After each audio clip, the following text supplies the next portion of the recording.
Welcome to the John Ferraro Chambers here, your City Council chambers. Today is Monday, December 12th. Welcome to the Public Works and Gain Reduction Committee. I'm Chairman Joe Buscaino. I am joined by Mr. O'Farrell, Mr. Price, and Mr. Rue, members of Public Works and Gain Reduction Committee. Do you know we have one of our colleagues here, Mr. Englander? I'll have him say a few words, then I know he has to get to committee. So, ladies and gentlemen, we are here today because the status quo is not working as it relates to sidewalk vending. Los Angeles is the only major city that prohibits vending in every type, 24 hours a day, throughout the entire city, on approximately 11,000 miles of sidewalks, and it is no surprise that it clearly is not working. The residents of Los Angeles don't agree with this heavy-handed approach because vendors wouldn't be out there if they didn't have customers. And we as policymakers truly believe this activity was such a nuisance, if indeed we believed this activity was such a nuisance, and we would also make it illegal to purchase from vendors. So the core question the council must answer is whether vending poses a threat so grave to public health, safety, and welfare that it's worth continuing to expand limited police and prosecutorial resources, enforcing a citywide ban on all sidewalks at all times. And we don't believe that it does. What's before this committee today, and I'll have to be clear, what's before this committee today is a framework that proposes citywide standards of 2 stationary vendors per block face in commercial and industrial zones, with the ability to create special vending zones that have either greater or less restrictions than those standards, including no vending zones. This is merely only a framework, not a complete program with every single detail worked out and every single question answered. But before we can expect city staff to come back with reports and questions answered, we need to decide on the big question first. So I'd like to now turn it over to my partner in crafting a comprehensive sidewalk vending policy, Councilmember Curran Price, for opening remarks. Then after, we'll have Mr. Englander say a few words at the table, and then ask staff to come and present and answer any questions the committee may have. And then we'll take your public comment. I do know we have a stack here of speaker cards. Really appreciate your presence here.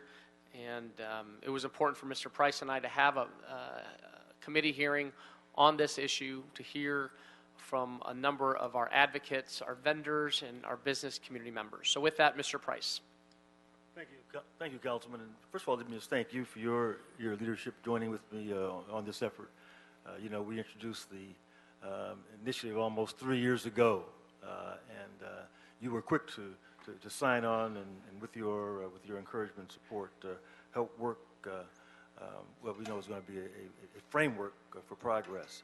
Special thanks really for the coalition that has been working hard on this issue over the years, for businesses, community organizations, the public family, public works, city attorney, street services, and others, and individuals who have said, rightfully so, that we've got to have some kind of a policy in Los Angeles, largest city in the Western world, probably in the world, without one.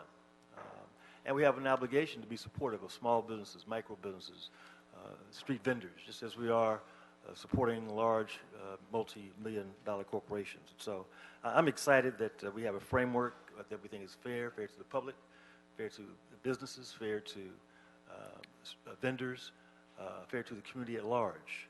And so, Mr. Chairman, I'm appreciative of your efforts. And as I said, this is an important day for us, one that we know is going to continue to put LA on the map as a community that cares about its businesses, large and small, and its community. Thank you. Thank you, Mr. Price. At this point, I'd like to welcome Mr. Englander to the table to say a few words, and I know he has to move on to, I believe it's Budget and Finance Committee. Thank you for joining us. Thank you. All right, thanks for having me, colleagues. I truly appreciate it. This is an issue that affects every neighborhood, every community, businesses, all the folks certainly that are in the room here today.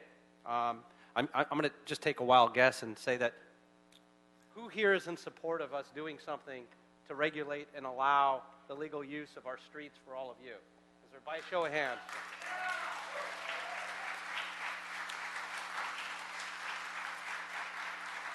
So this is an issue that touches many lives, and certainly with the scare of what's happening on the national level, it's urgent that we do something. And that's what I wanted to talk to you a little bit about. I've actually spent the last couple years visiting many, many different communities and neighborhood councils and stakeholders to talk about this very issue. And I'm hearing a lot that we need to do something. We can't just put our head in the sand and pretend nothing's going on. And have people living either in fear or certainly having the issue of businesses and having them have confrontations.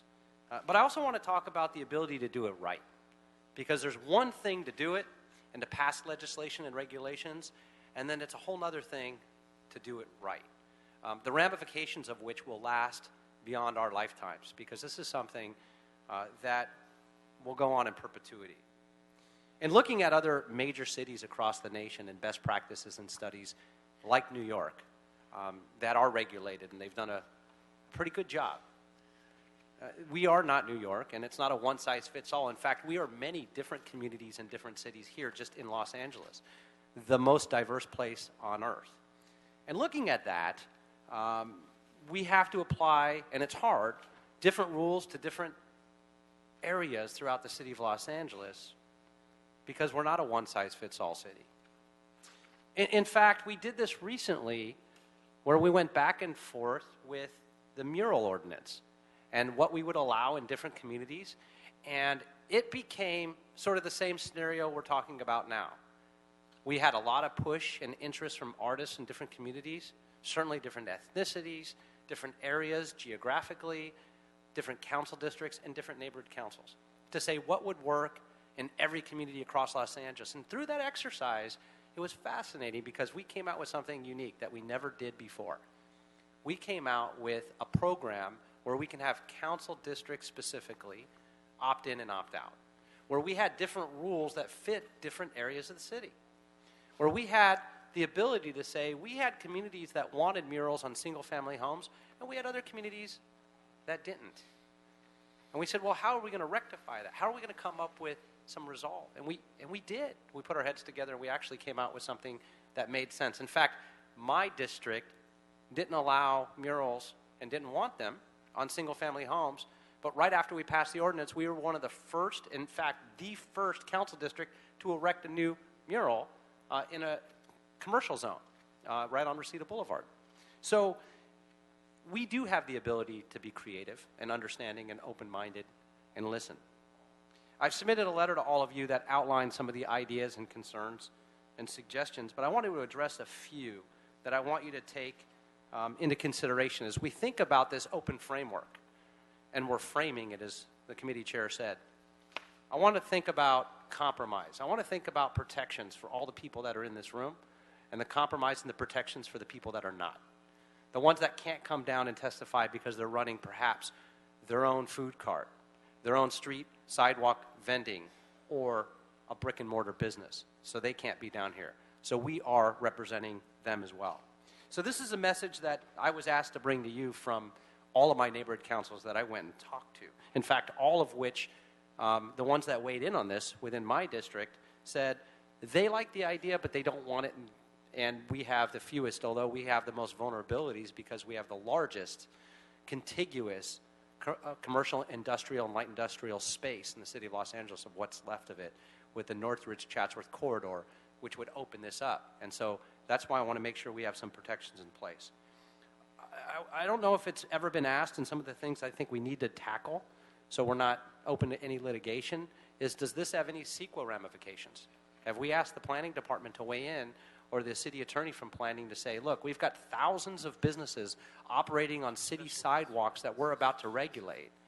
has there been any environmental review on either our liability, or do we have to look at CEQA? And I don't know if that's been, and I don't know if that's been asked or answered, but I think it needs to. The approval for the landlord-tenant issue. So in thinking about, as we go down the road on this, the idea on the commercial areas is 2 per block. Now, 2 per block, but you would have to have the business buy-in. Well, what happens if a business changes, or the ownership changes, or there's a business that wants to start up? And people use the example of a street vendor selling flowers as an example, that it wouldn't be allowed in front of a brick-and-mortar flower store. But that would then prevent a brick-and-mortar flower store from signing a lease and coming in? How often is that reviewed? Is it an annual basis? Does it rotate? Is it the landlord or the tenant? Those are the questions that a lot of my businesses have asked me to ask you that we start thinking about.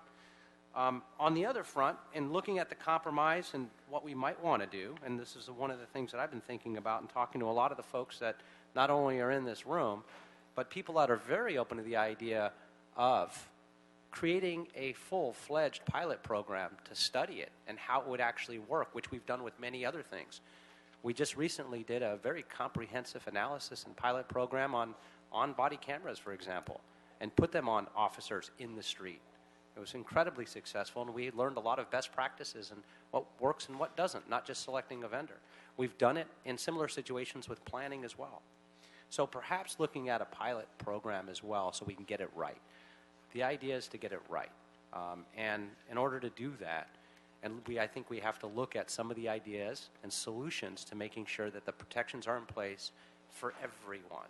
So I want to thank you to my colleagues for allowing me the time on this critical matter to come in and weigh in, to speak up and speak out for all of the neighborhood councils and the stakeholders, the businesses, as well as the street vendors that have come to meet. I wanted to share one thing with you in closing. We had a major issue in my district where food trucks took over an entire block.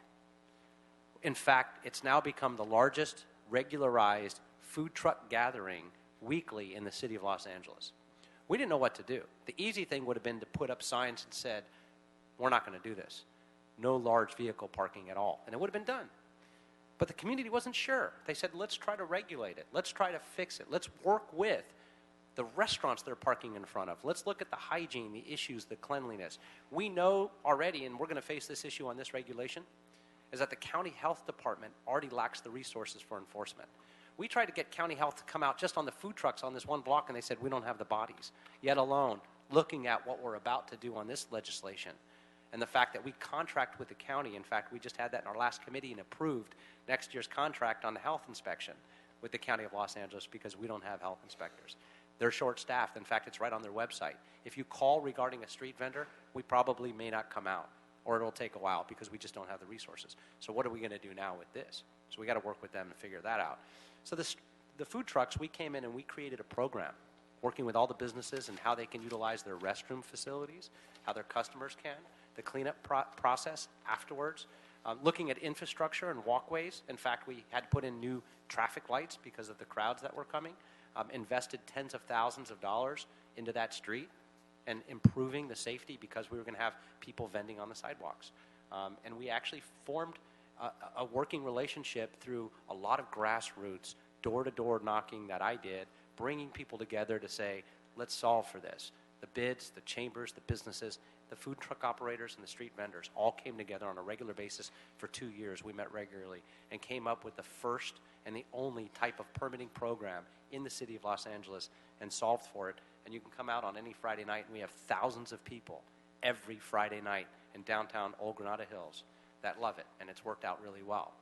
But it took a lot of work. So I think in looking at this one-size-fits-all model, it doesn't.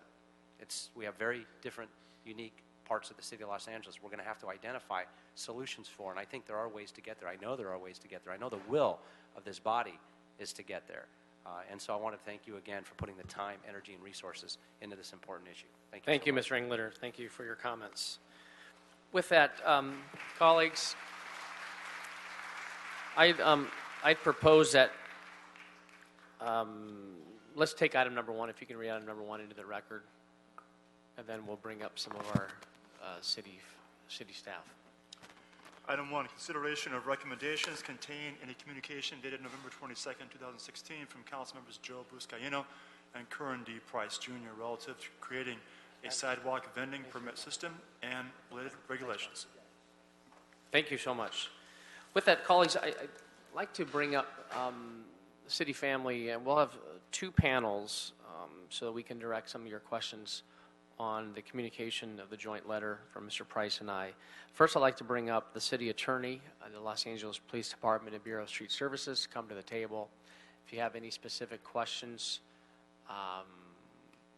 for them, now is a good time to ask. Following this panel, we'll have the second and final panel of the CLA, CAO, and Bureau of Engineering.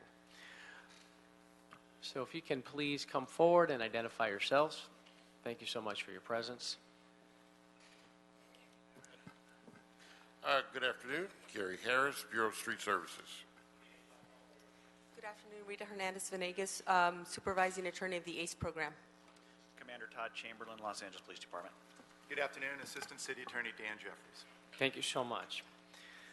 So one of the key issues, I believe, was concerning the council and some of our colleagues is the new Trump administration coming in January and the ongoing threats of deporting undocumented residents throughout this country and those who are undocumented and have a criminal record. We have before us a number of 12,000 vendors who are living in fear, living in the shadows of being arrested, being deported, and that's not who we are as a city. We are a city of immigrants. We recognize the contributions that everyone makes in this great city. We also value the hard work that people come into the city and provide not only for our local economy, but also for their families. Their main goal is to put food on their tables and to survive.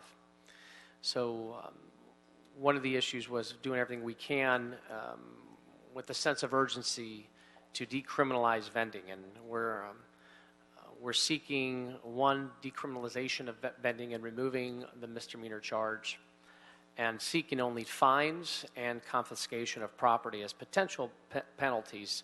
So to the city attorney, and great to have Deputy City Attorney leading the ACE program, what changes need to be made to the municipal code to accomplish this?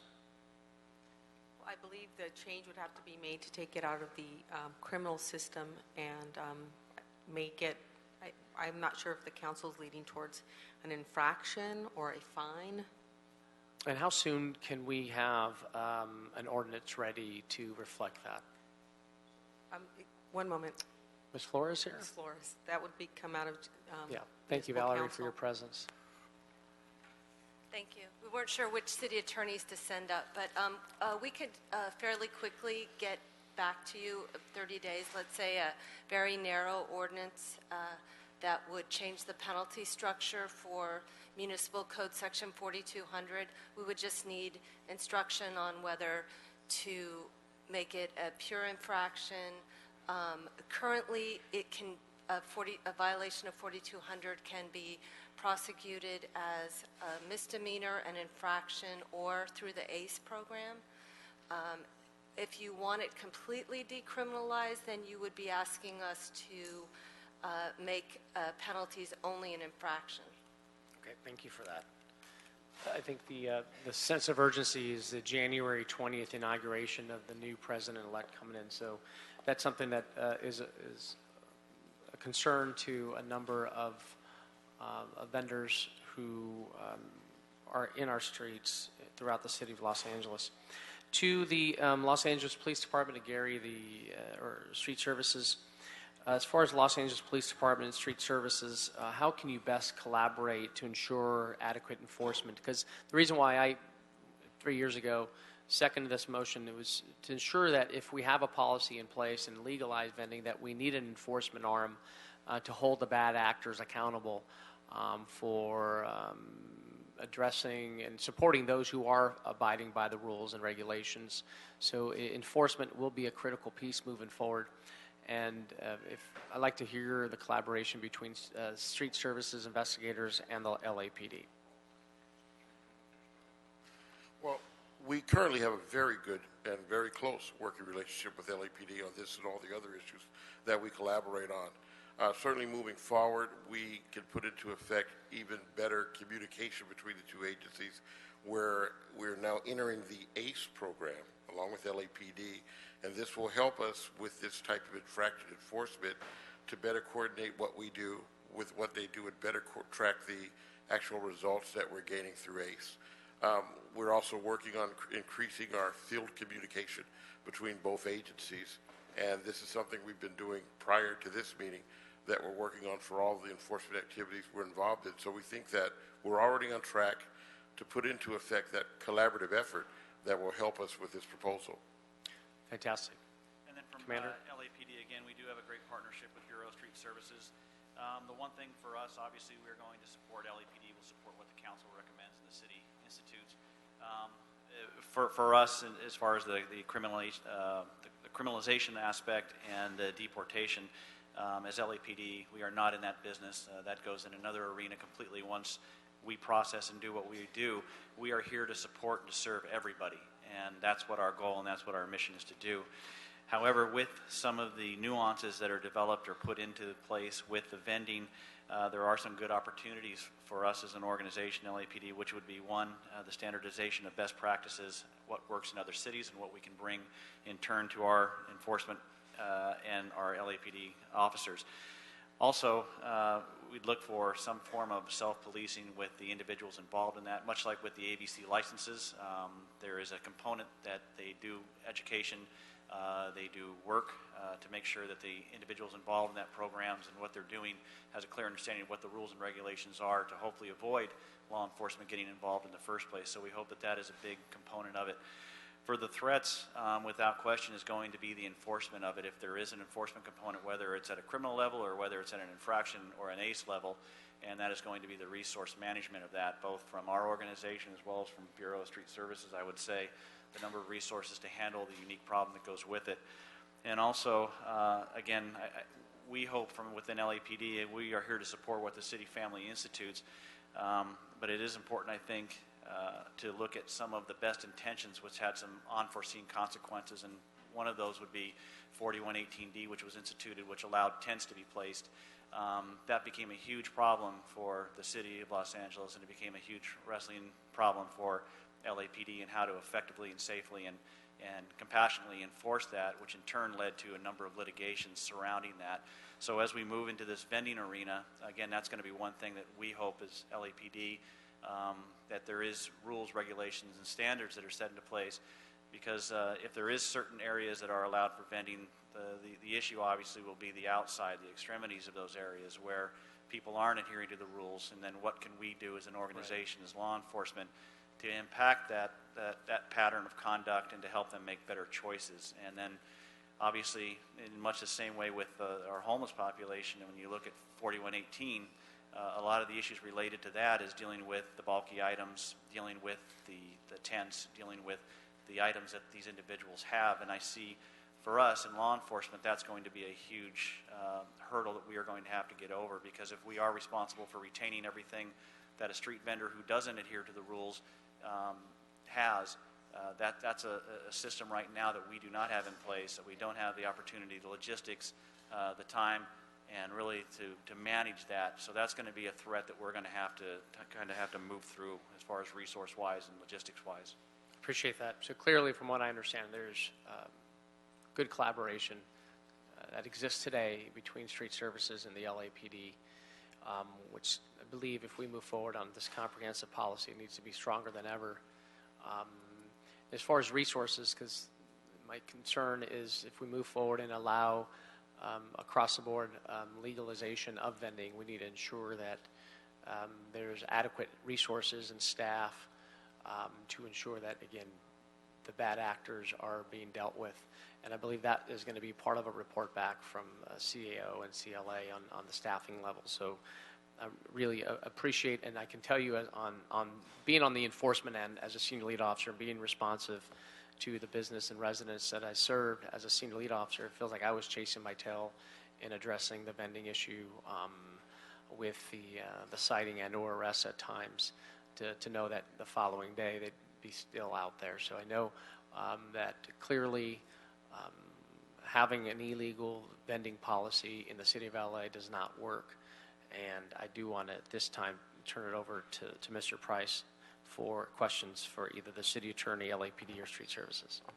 Thank you, Mr. Chair. I think one of the more certainly exciting progressive portions of this proposed ordinance is the decriminalization. And I think we need to close the loop, though. Certainly going forward, we're talking about decriminalizing. But I think we should look at the pending and even past convictions and how perhaps there can be some adjustment, as some kind of amnesty, perhaps, has been suggested, recommended. But I'd like for that to be a part of the discussion when you come back to us.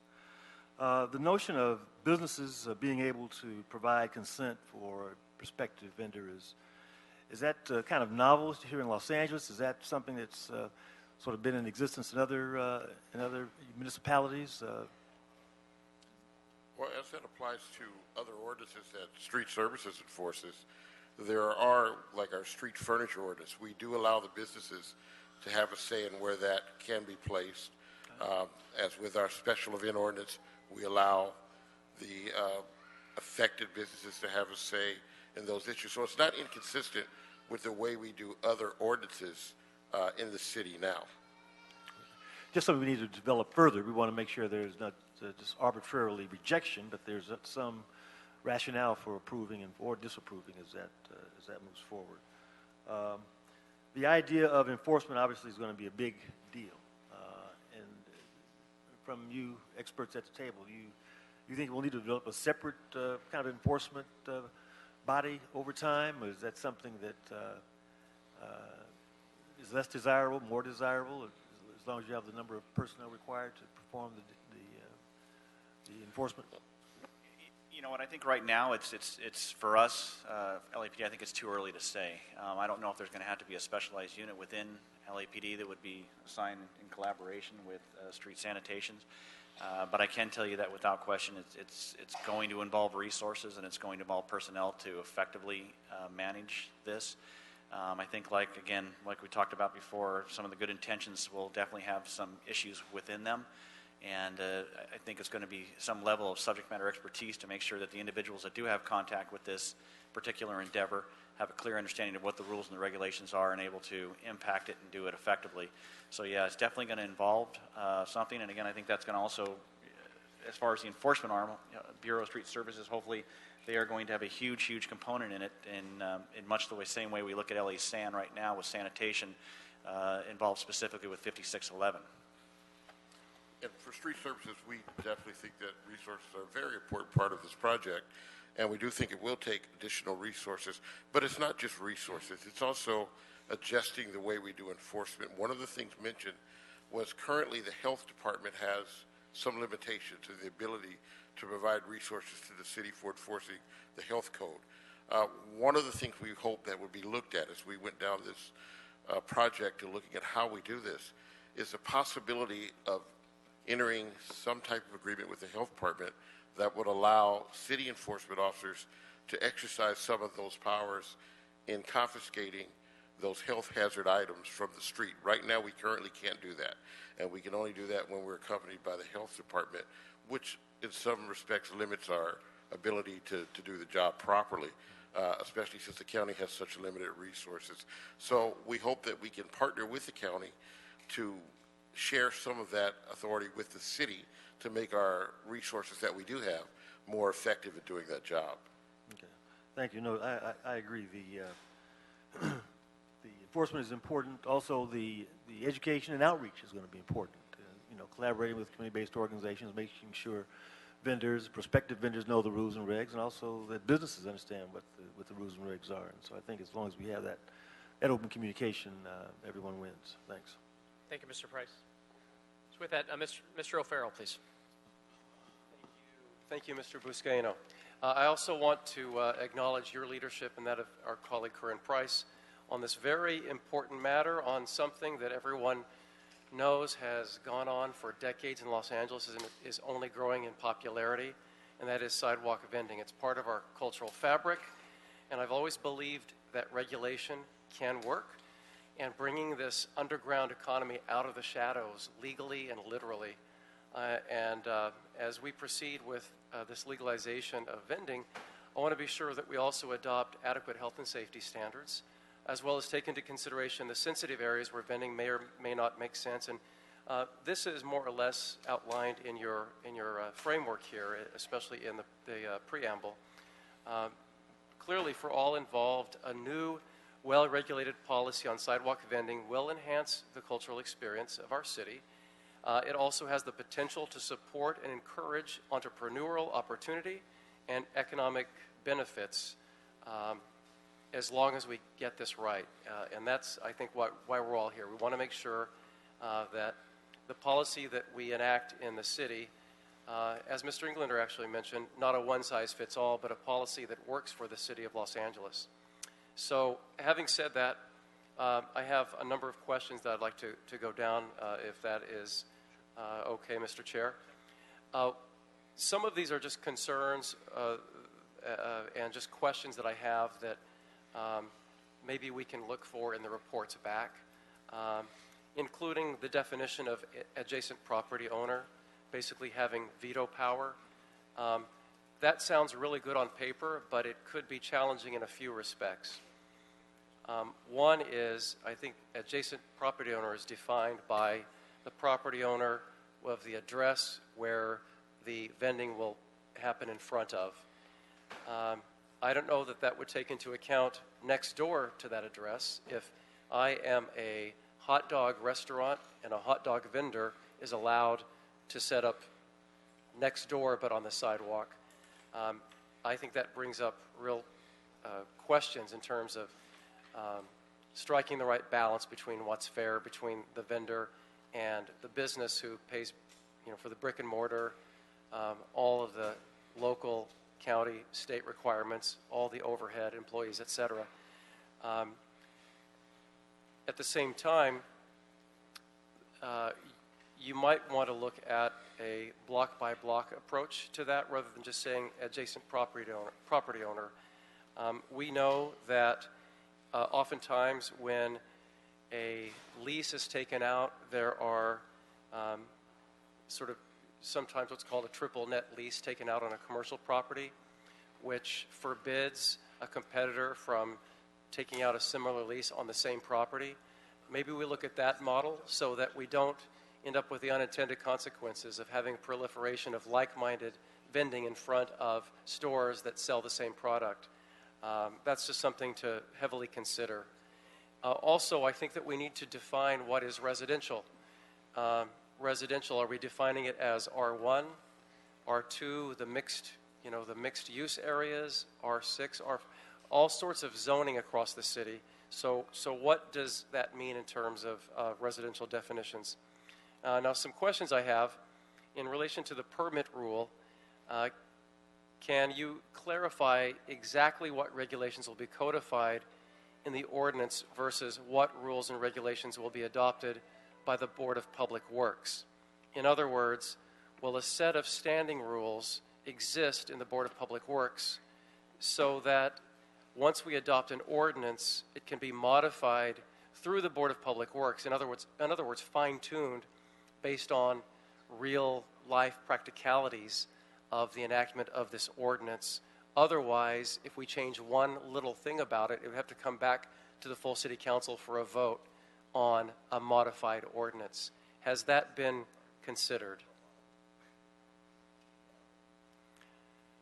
I believe we're hoping, yeah.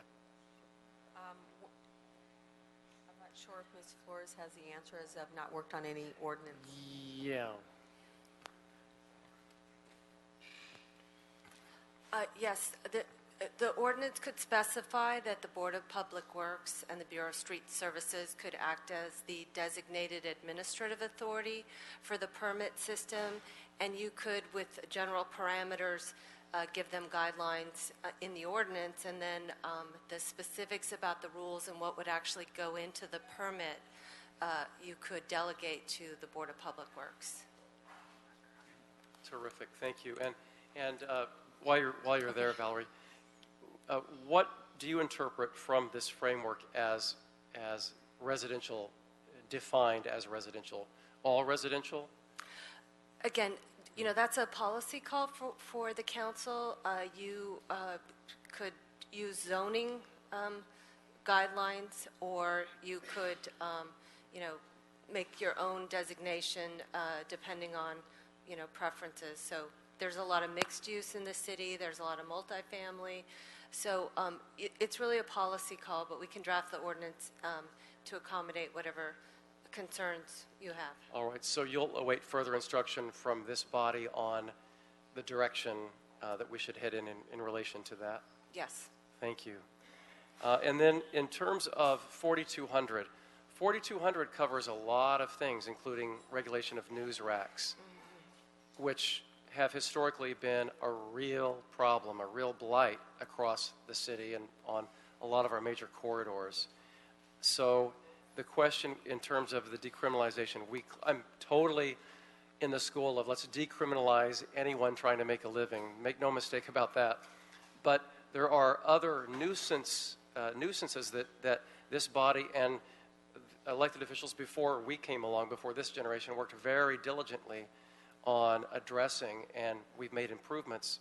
So in relation to the Bureau of Street Services working on recommendations for updating the news rack provisions in LAMC 4200, I understand. So Yes.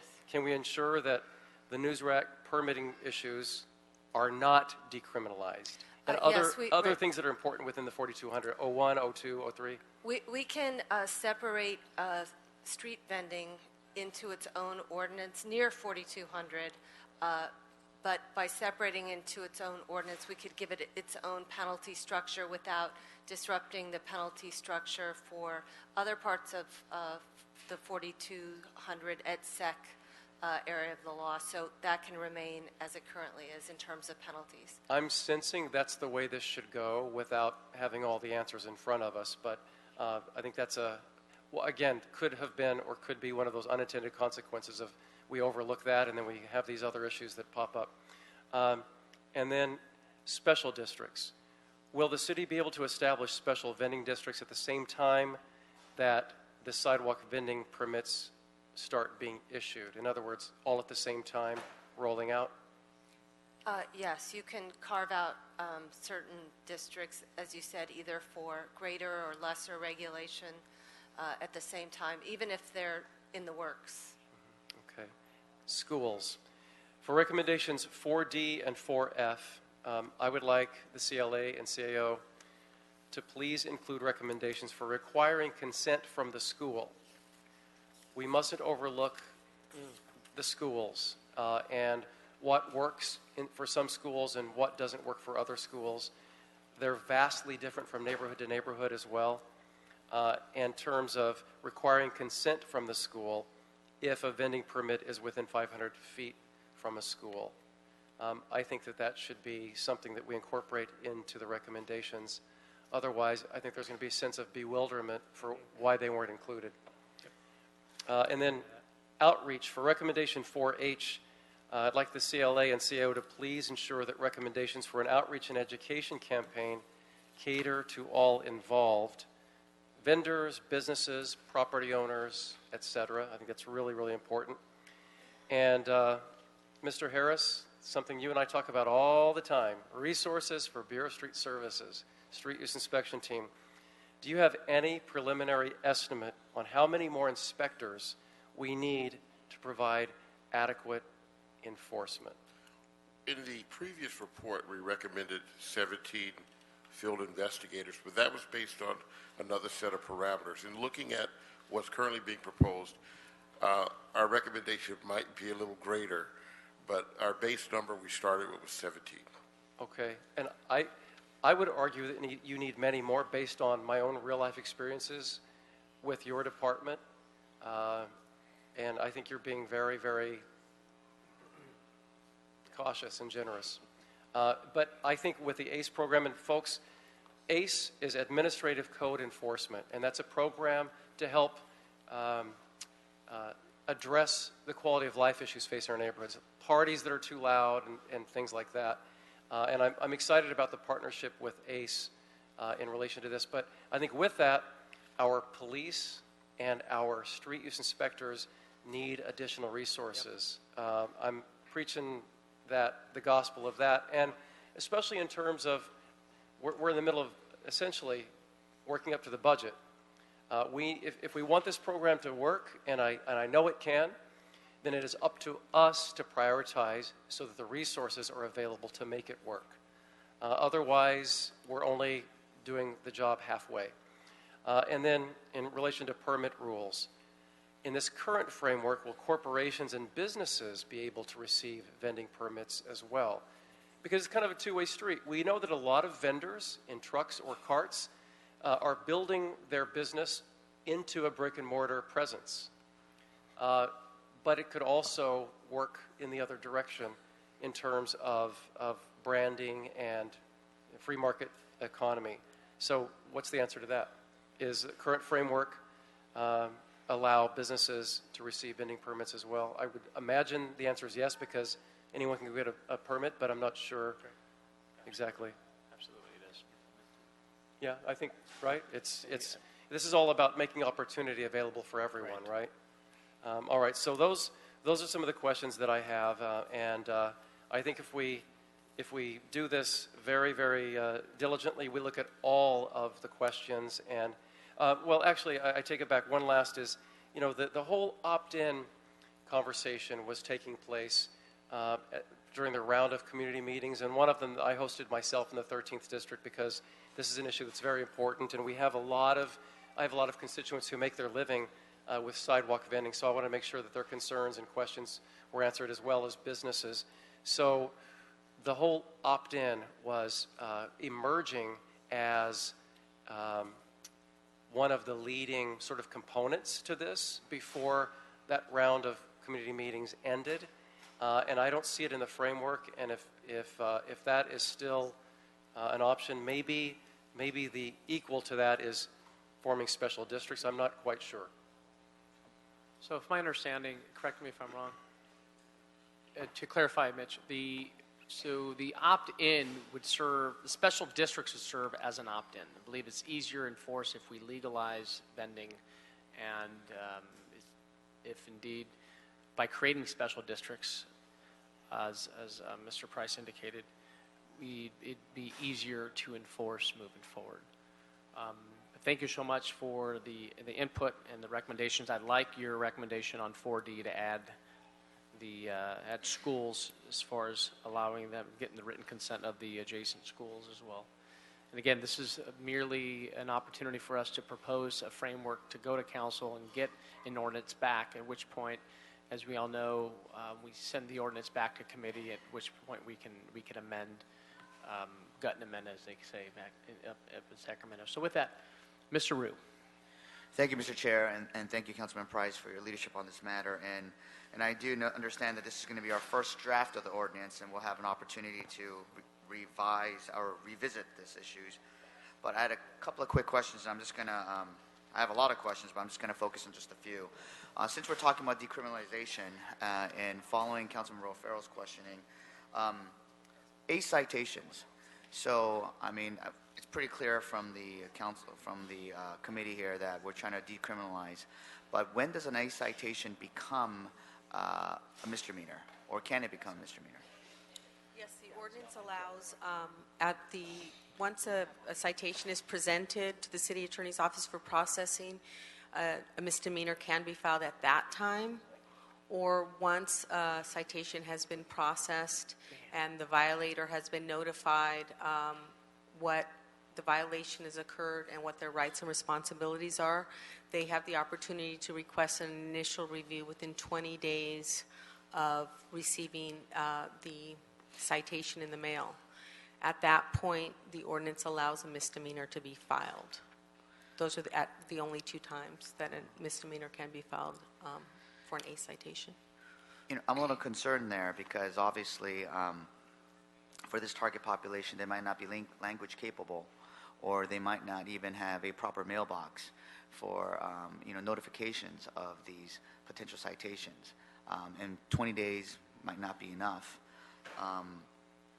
Or even the fines structure for the ACE program, for their paying their citation. Have you guys thought about some sort of graduated program or some other ways to revise? Well, in order to actually issue a citation, the person has to have a valid ID and a valid address. Once those citations have been processed and we are notified that the mail has been returned due to a lack of bad address, we do try to attempt to locate a good address to resend that citation to. And if we're unable to reserve that person, then it just sits in a bad address, and those citations ultimately get rejected because we're unable to serve them with the notice of the violation, the fine payment due. Then it would not be a misdemeanor. It would not be a misdemeanor. But if it was delivered, is it delivered in multiple languages or just English?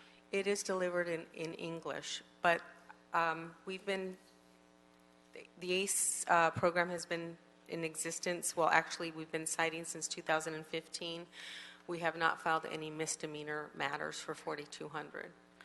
Well, Mr. Chair, I just wanted to put it on notice that I have concerns about that part because we're protecting on the front end, but we also want to protect decriminalization in the back end. So I'll just wait for the first draft to come back and we can work on that because I want to get to the second line. In the recommendations, I believe it's recommendation 3, can you explain the rationale for creating a baseline of 2 stationary vendors per block face? Again, I think that's a policy call for the council, how many vendors, and again, it might vary by district. In some districts, more might be acceptable, and some districts less, so. I understand it's going to be an ultimate policy decision from our committee and the city council, but how did how did we even start at 2? Because obviously all blocks are different sizes and... Yeah, again, I think the authors of this report, we're actually putting that out as a starting method to, sort of suggest some limit. But I kind of assumed that the call for a special district was to accommodate the varying needs of different communities. Can you possibly elaborate on the recommended residential baseline restriction and or also define what commercial is? And the reason I ask that is because we have a lot of mixed use areas now. So we do have our, zoning definitions of residential and commercial. My assumption from the report was that residential often is a more sensitive use, and so there's maybe a desire to have less vending in residential areas. But again, the council doesn't have to adhere strictly to standard zoning labels. So you could define residential as any block that has a single or multifamily residence on it. If your concern is to keep or limit the amount of vending in residential areas where families may be. Or increase it depending, again, if it's going to be healthy food, you may want to take a broad definition of residential. Yeah, that's probably another vague area. And just one more area, Mr. Chair, if you allow me. Absolutely. On 4D, in order for the system to work, we need to have the rules that allow enough street vendors to participate to fund the fees that enable the city to enforce the rules. I mean, I definitely want to protect our neighborhoods, but at the same time, if we make it so restrictive and we have nobody able to get these licenses, then we have no money to fund this program. So, I'm asking, with a provision requiring property owners or business owners' consent, I don't know if that's going to be, there's going to be enough vendors to gain permission to vend for the system to survive. Have you guys considered that? Well, there are a couple options. The council could choose to subsidize the cost of the permits. Also, by forming special districts, it could make it easier for vendors to gain the consent, because the city could help coordinate the obtaining of the consent of all the businesses in the district. So there are multiple ways to help ease the burdens on the actual permittees.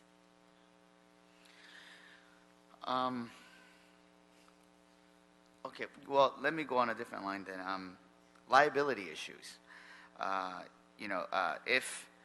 If we have property owners, well, is liability incurred if a property owner actively grants consent to vending activities on a sidewalk or the property owner's frontage? We can look into that issue and report back, but, maybe the permits could require the permittee to release the adjacent businesses and the city from liability. Okay, yeah, I'd love to see that portion of in the ordinance, how it gets written up. And on that note, what about cleaning? Pardon? Cleaning. Yes, the ordinance could specify that the vendors are responsible to keep a trash receptacle available for their customers, and also to keep a certain perimeter clean. And again, if none of these is followed, again, it would be an enforcement issue, right? Right, so that would be part of the permit, so there could be fines, or even if it was serious, maybe a permit revocation. That's all at this time. Thank you so much. And I need a clarifying statement I meant. So, Valerie, if you can just educate us. I believe the city council, years before we arrived, established an opt-in policy that's in existence today. That's my understanding. So clearly the opt-in, it's a free-for-all today, and it doesn't work. And to clarify what I said, special districts allow opt-out, allow folks to opt out, or areas to opt out. That's my understanding. Okay. Right, it could be structured that way. And can you just bring us back to why the city established an opt-in policy? I don't know the history of that, but my understanding was the lack of success of that program had more to do with insufficient enforcement than maybe the structure. So we're back to the funding request. Understood. And today we have now over 20,000 vendors throughout all corners of the city. And to Mr. Englander's point, if Mr. Englander's say business district does not want to have vending, he would form his own special district through either council motion, public works, or through the petition of the businesses to opt out of this policy before us, right? Right, again, yes, that you could structure the ordinance that way. Okay, great. Okay, so with that, any other questions for our panel? I do want to bring up hearing none, I do want to bring up our second panel, the CLA's office, CAO, and engineering for any questions you may have on the joint letter, the proposal of Mr. Price and I's proposal moving forward. And then we'll head to speaker cards. And I do know we have a number of folks who have joined us in the overflow room, so please be patient, and we'll be beginning the public comment portion of the committee soon after this panel is completed. Good afternoon. If you can please identify yourselves. Felipe Chavez with the CLA's office. Hi, Ted Allen, Deputy City Engineer with the Bureau of Engineering. Thank you so much. So my main question overall, do you have any questions on the joint letter that Mr. Price and I brought forward, or do you need any direction from us regarding the intent of the policy? We have read your proposal, and we believe it provides sufficient guidance for our office. Okay, Ted? Yeah, so the Bureau of Engineering's mentioned as far as the sidewalk inventory that we're doing as part of the rebate program, and we're underway with that now. We expect it to be done in approximately 9 months, so that will be available as a tool. Okay. In the meantime, what's I guess just a visual inspection, or what is there a grid or an identification of streets that would be suitable and not suitable? That's the whole idea. As far as the inventory? As far as street vending. If this were enacted prior to having that inventory available, one potential option, depending how wide scale the rollout is, what we're doing with our sidewalk program is we're manually creating sidewalk elements as needed in certain areas while we wait for the citywide assessment. So we could do something like that potentially. Okay. And as far as the, say, the property, one of the requirements would be to seek written consent of the adjacent property owner. So my understanding is the property owner owns the underlying street all the way to the center line of the street. That's my understanding, right? In most cases, that's correct. There are a few exceptions here or there where the street itself is a parcel owned by the city, but those are pretty rare. In most cases, the property owner owns the property and fee title to the center line of the street, or sometimes it's a little bit off the center line because the center line used to be old. But in general, yes. And then the public right-of-way is an easement to the city, which grants us so much authority that we treat it not like really part of their property anymore. But if the street were to be vacated, it goes back to them. They do still own that underlying fee And title. the city needs to ensure that the sidewalk is passable, accessible, obviously. Yeah, in our normal permitting process, that's one of the things we check for when things are being installed in the sidewalk area, is that there's proper ADA compliance and things like that. And the Bureau of Engineering needs to ensure that if you have a stationary cart or a table selling product, that the sidewalk would have to be wide enough to accommodate the vending. Correct. It doesn't necessarily have to be the Bureau of Engineering, but we do that on a lot of programs, but somebody would need to do that. So as you can tell, colleagues, there are a lot of hands in place here that need to be involved in this overall policy decision making, and I think we have a strong team moving forward to ensure we have everyone involved, from the city attorney, street services, BOE, of course LAPD. So moving forward, this is exactly what we're trying to seek, the comprehensive strategy on legalizing street vending, but also having the right people at the table to ensure that it's done correctly. So any questions on our second and final panel? Mr. O'Farrell. Just one comment on one of the questions I asked at the first panel, and really, I'm just, the whole permission from the adjacent property owner is kind of sticking in my craw, and it seems that the approach we should take, I think, which would be more fair to vendors and more fair to businesses, is some sort of radius in relation to non-competition, right? Because that's I think what troubles small mom and pop shops. They're concerned that with all the overhead they pay, that they could be undercut if there is a street vendor nearby who could potentially undersell them. So if we thought in terms of more of a radius and non-competition than veto power in an area where vending is supported and popular, that would keep personalities out of the equation.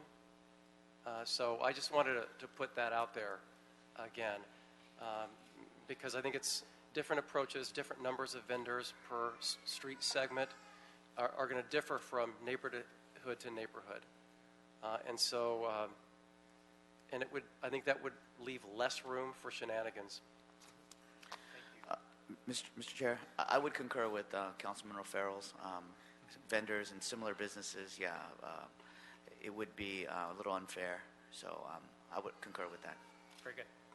And looking forward to getting the ordinance back.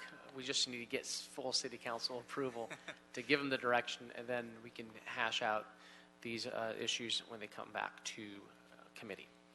So any other questions? Okay, hearing none. Thank you so much. Really appreciate your presence. And now, ladies and gentlemen, at this point, I'd like to open this item up to public comment. There are a number of speaker cards here. Really appreciate your presence. You will be given 1 minute to speak on the item, so that we can accommodate everyone and move forward. So with that, for those in the overflow room, give us a few. We're going to, if you hear your name, please come into the John Ferraro chambers to speak. So again, 1 minute per person. I'd like to first call up Rick Coca, representing Councilman Weezar's office. Rick? Rick will be followed by David Gonzalez, representing School Board Member Monica Ratliff's office.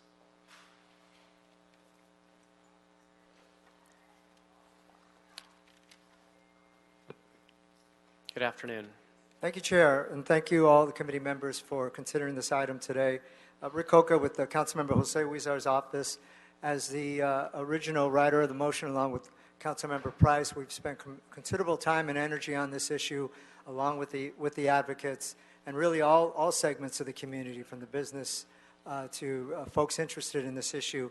And we are pleased that it is, and relieved that it is actually moving forward. Definitely in the political environment that we're in, it is imperative that we act on this. And really on another level, and the reason why the advocates came to us and asked us to do something that industries don't normally do, which is regulate us. That's what they asked us to do. And so we need to move forward with it, because for them, they are doing what we all want to do, and that is providing for their families, trying to create their own version of the American dream here in the city of Los Angeles. As my boss says, we are a city of immigrants, and we need to honor them and honor their work. The system we have now, as we all recognize, is broken from the business side, from the vendor side, from the public health side. And so we need to create a system that allows, while complicated as it may be, allows us all to get to a place where we see the benefits, and it is a win-win-win for everybody involved. And so we look forward to this effort, and we support it wholeheartedly. Thank you so much. Thank you. David Gonzalez.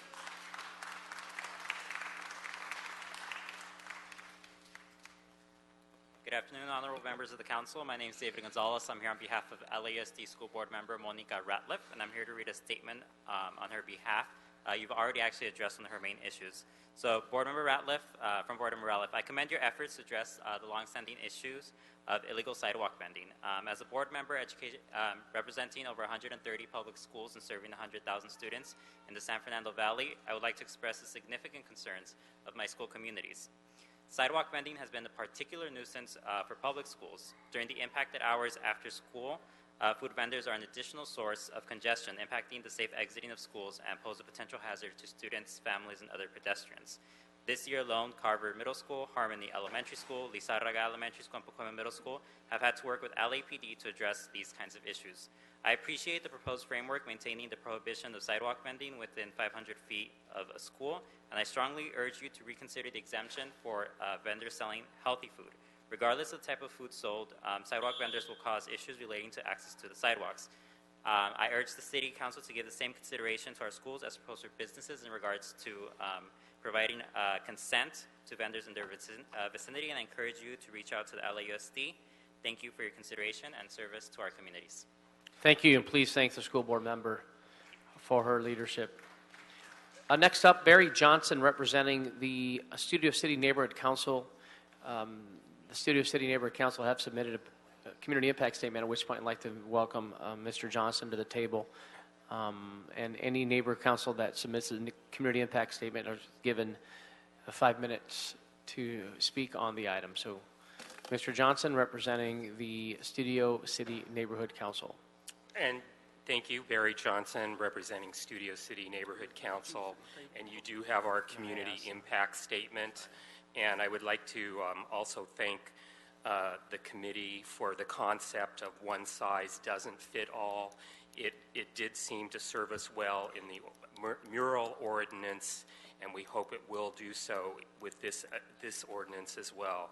And I wanted to thank you for the November 22nd letter, which spells out a lot of our concerns that we initially had with this ordinance, but we still have concerns that sidewalk vending should be limited to areas of the city that elect to have such activity in their area. The city should establish an opt-in to a special vending district rather than an opt-out process for each area of the city where sidewalk vending will take place. Also, regarding enforcement and penalties, there needs to be a sufficient budget allocated to the enforcement of penalties. Sidewalk vending permit fees, we would hope, would support proper enforcement of this ordinance.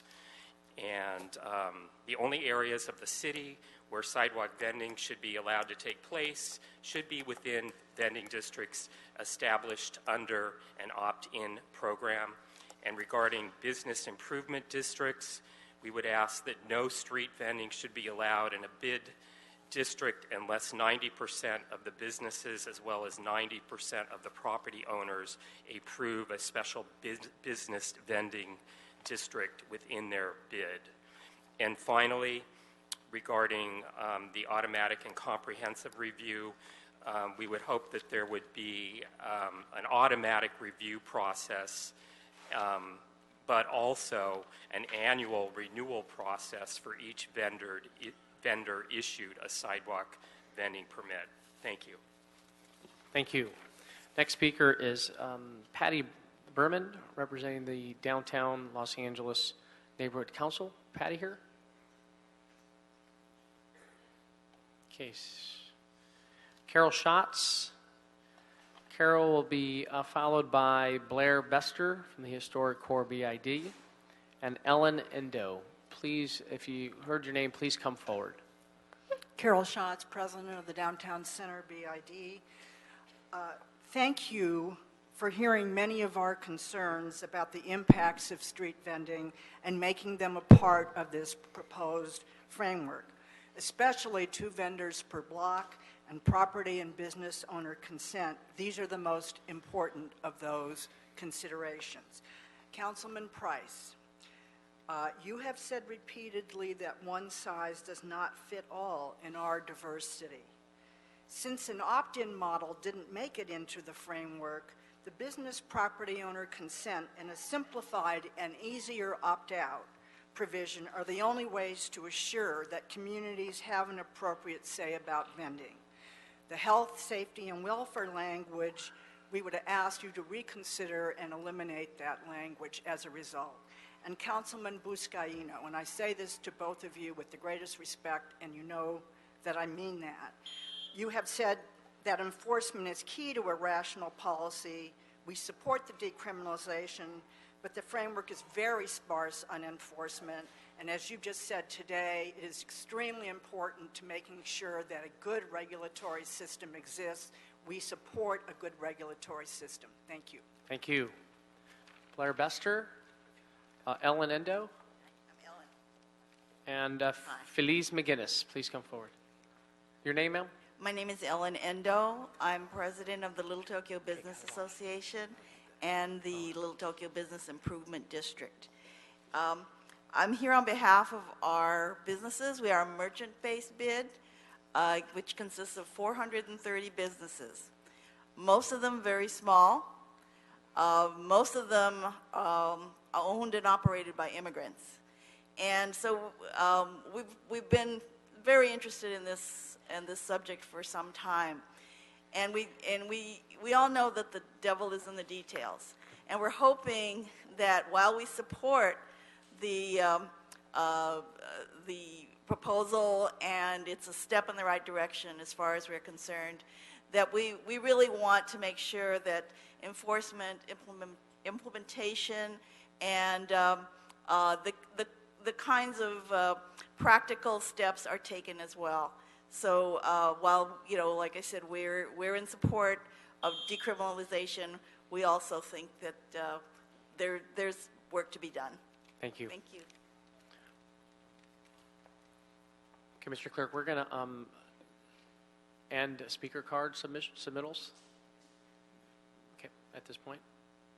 Hi, you called me from the other room, so it took me a while to get here. Patty Berman, I'm the president of the Downtown Los Angeles Neighborhood Council. You have our comments on file. Did you submit a community impact, hold our time, did you submit a community impact statement? We did, yes. Okay, so you have 5 minutes with the Downtown Neighborhood Council. I think our largest concerns were about enforcement We very much agree that having just a don't do it policy does not work, but a framework has to be constructed in a way that it's fair to everyone, especially the area that we can have, which is downtown. We have areas within downtown, such as the Fashion District, where there is already problems because of the vending. We need to know that areas will be able to take care of themselves, that we can't paint this with one brush. Even within our territory of downtown, we have many different areas, some of which would do very well with stationary vending on corners, some of which are already overrun with vending. We ask that you take a look at each area separately and give us the option to have these in our area or not. But our largest concern is enforcement. We do not feel that 17 people is enough to enforce an issue that is this large, and we really want to make sure that before any law is put into effect, that the means to enforce it and to properly take care of the citizens has been done, and that the money has been set aside to pay for this enforcement. This is all very important to us. The businesses that we have downtown, we've worked very hard to bring them there. You know, we've been going through a renaissance and we're still having growing pains. We want to make sure that they are respected and that they get what they need.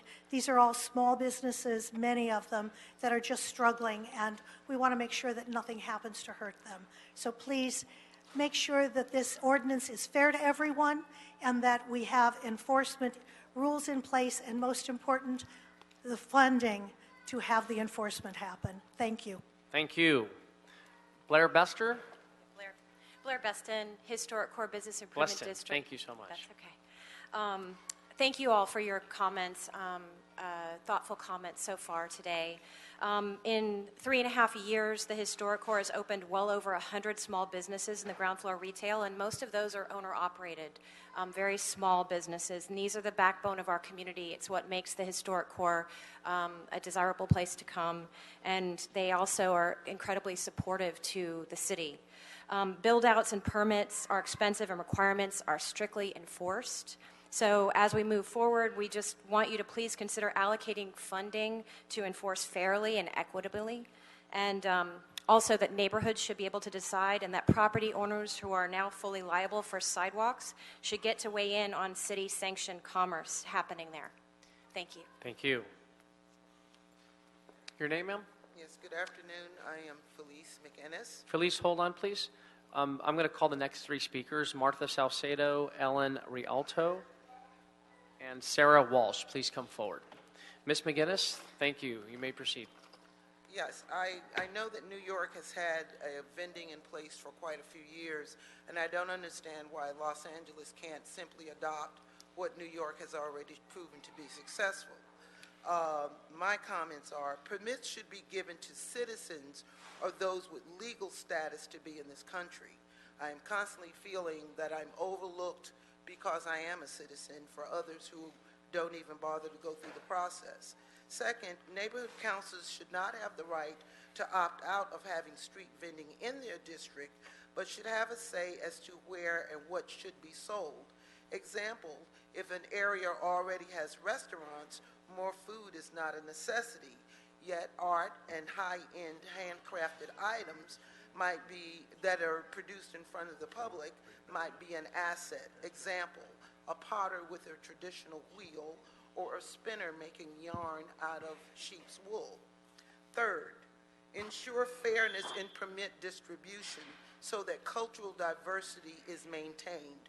Fourth, time of operation should be extended from sunrise to sunset, and neighborhood councils should make the final decision as to what best operating times suit their community. Thank you, ma'am.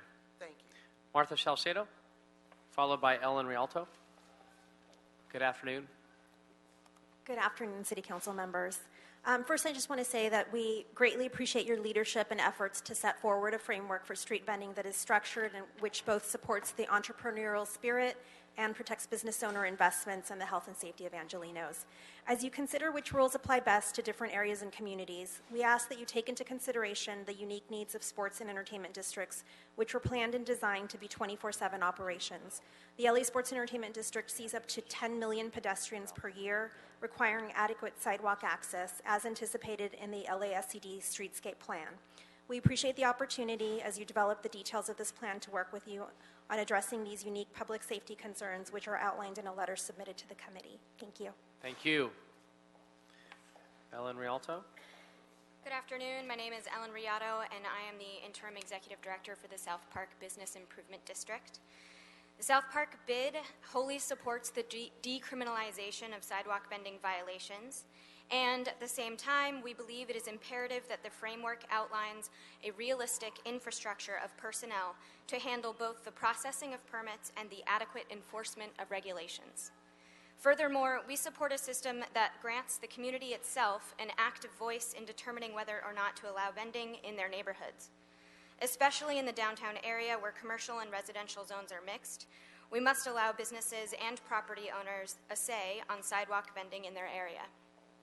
Let's look to Boston and Portland as examples of cities with successful sidewalk vending programs.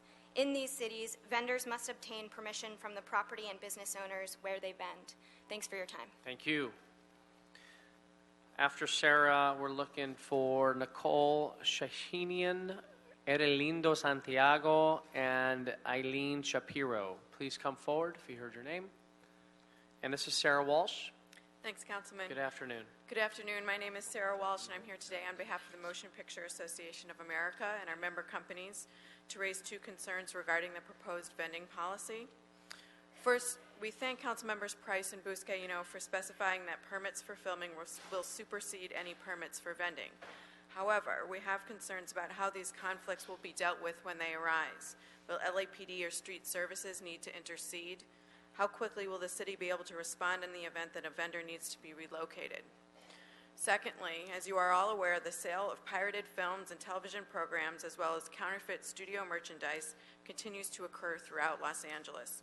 We ask that the city's vending policy specifically prohibit vending of counterfeit merchandise and provide for the immediate permanent revocation of any permit under which such product is being sold.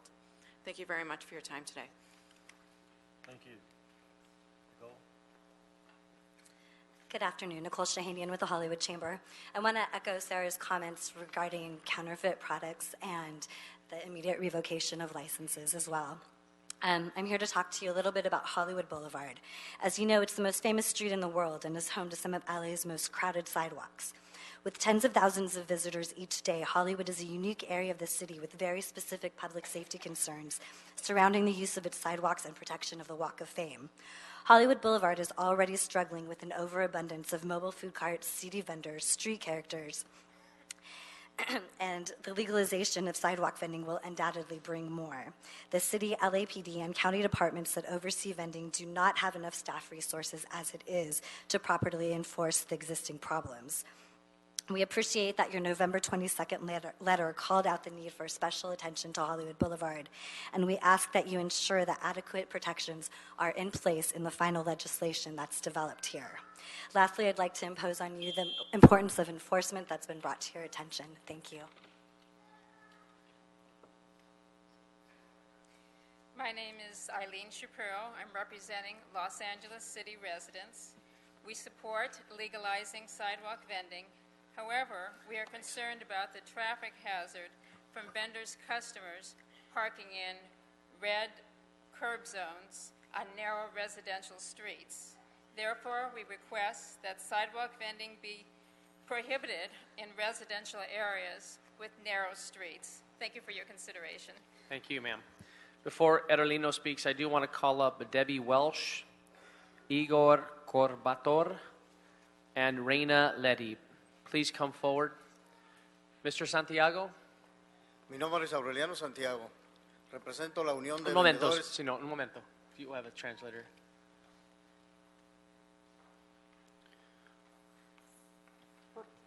Okay, thank you.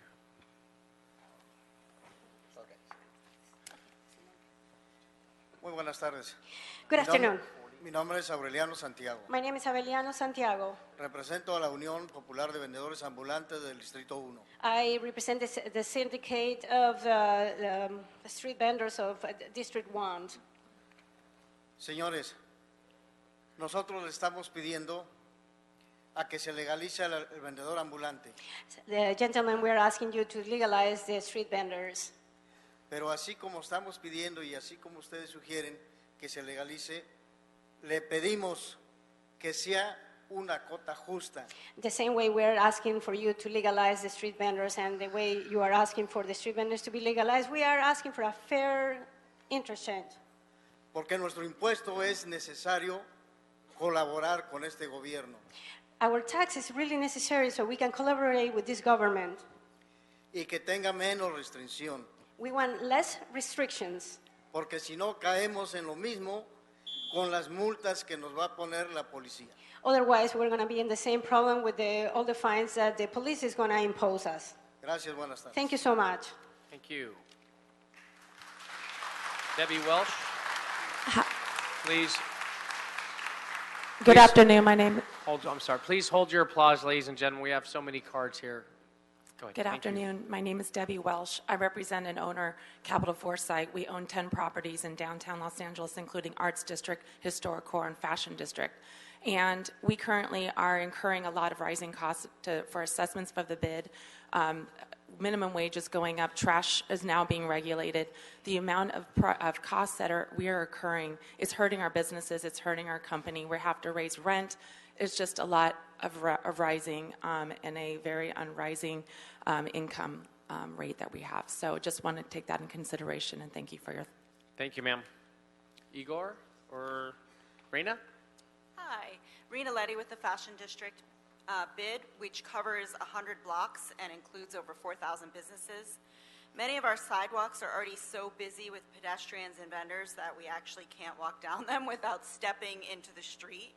On weekends, we have anywhere from 6 to 10 food truck vendors plus 3 to 4 sidewalk vendors per block.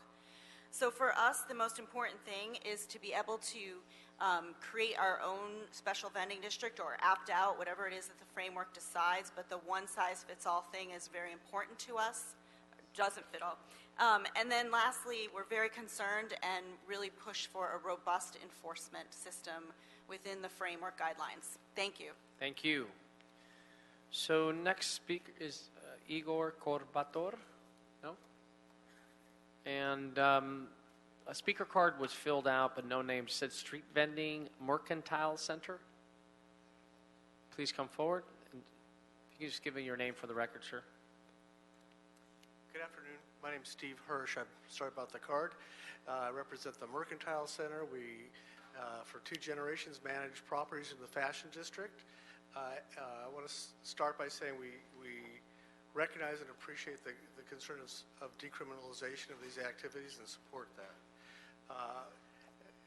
Our concern is the administration of the program you're suggesting and making sure that our tenants, who are all small businesses on the ground floor, who've been there for many, many years, are supported in their endeavors and are able to find an equitable way to share the sidewalk as it is.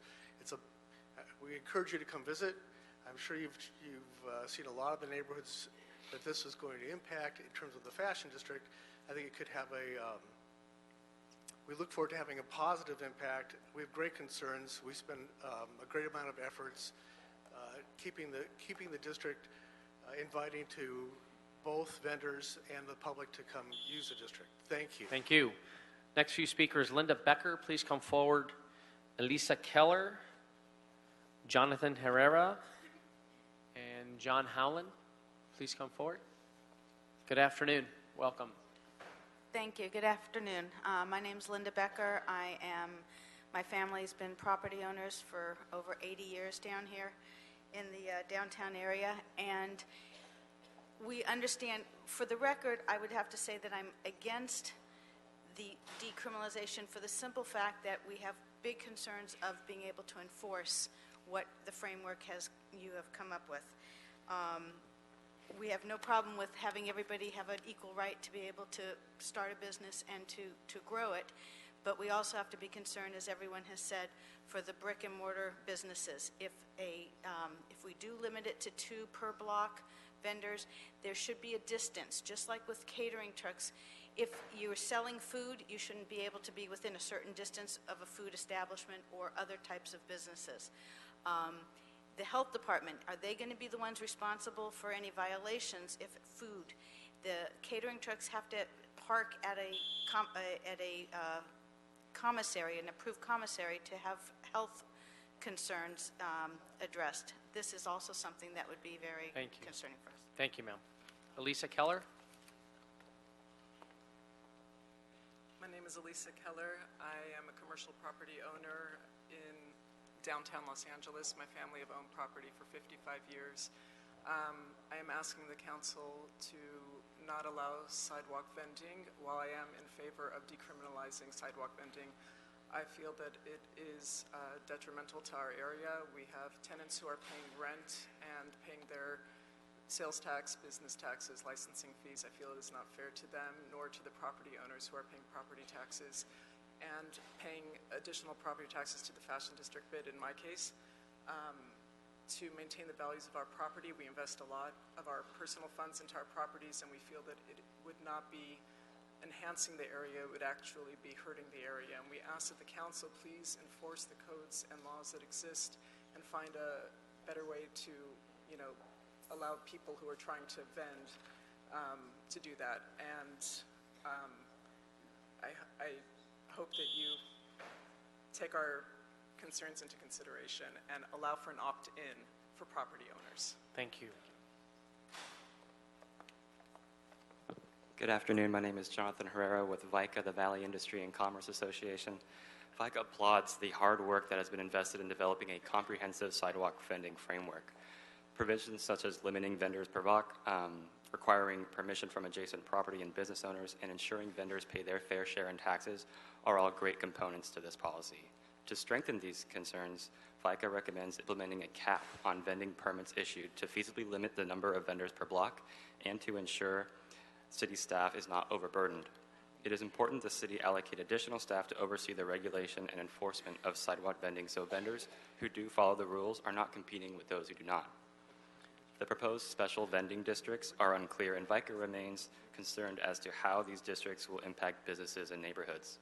The policy should be clear that under no circumstance should the consent of an adjacent property owner or business be overruled. If 20% of property owners or businesses in a district decide to reduce, eliminate vending, they should do so without having to prove concerns of health, safety, or welfare. Thank you so much for your time. Thank you. John, before you speak, I do want to call up Janet Favela, Deborah Hyman, and Ofelia Ruiz. Please come forward. John Howland. Good afternoon. I'm John Howland, and I'm here on behalf of the Central City Association. We represent 450 businesses across Los Angeles and believe the City Council should establish a sidewalk vending program. Let me start by saying that CCA supports decriminalizing sidewalk vending. We greatly appreciate the framework that has been put forward by the chairs, Buscaino and Bryce.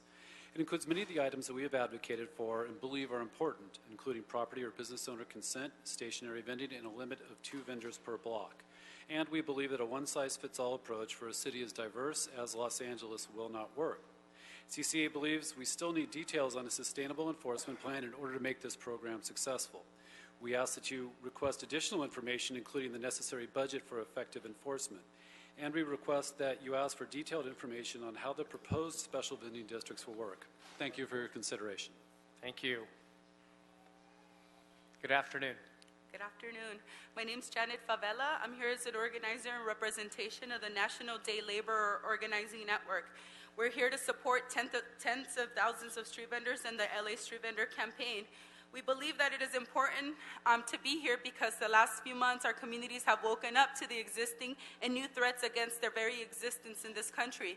To be considered criminal and deportable only for dignified efforts towards economic survival is outrageous and backwards. Street vendors in LA have been fighting for legalization and justice. They deserve it. They deserve to live and work without fear. Today, we're glad to see efforts towards real steps towards legalization. And we need more than symbolic gestures. I want to highlight that we want to make sure that legalization that happens in Los Angeles does not include misdemeanors. We need to decriminalize street vending. I also hear the term bad actors when we're talking here, and I want to caution against this language. Instead, we should be talking about supporting the folks that will not be able to enter the formal vending program immediately. Let's consider amnesty on the tickets and support systems such as outreach and education to support folks. Thank you. Thank you. Deborah Hyman.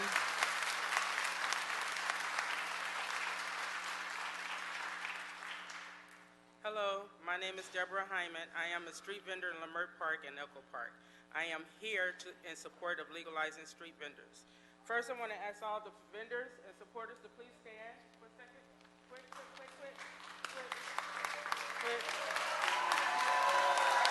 They are not criminals. They're honest people trying to make a living.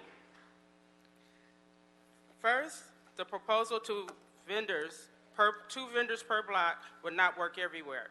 Vendors like to cluster for many reasons, including safety and economic support. Second, hours of operation needs to be more flexible. Some of us vend late at night when partygoers need a meal to sober up, or early in the morning when people are on their way to work or school.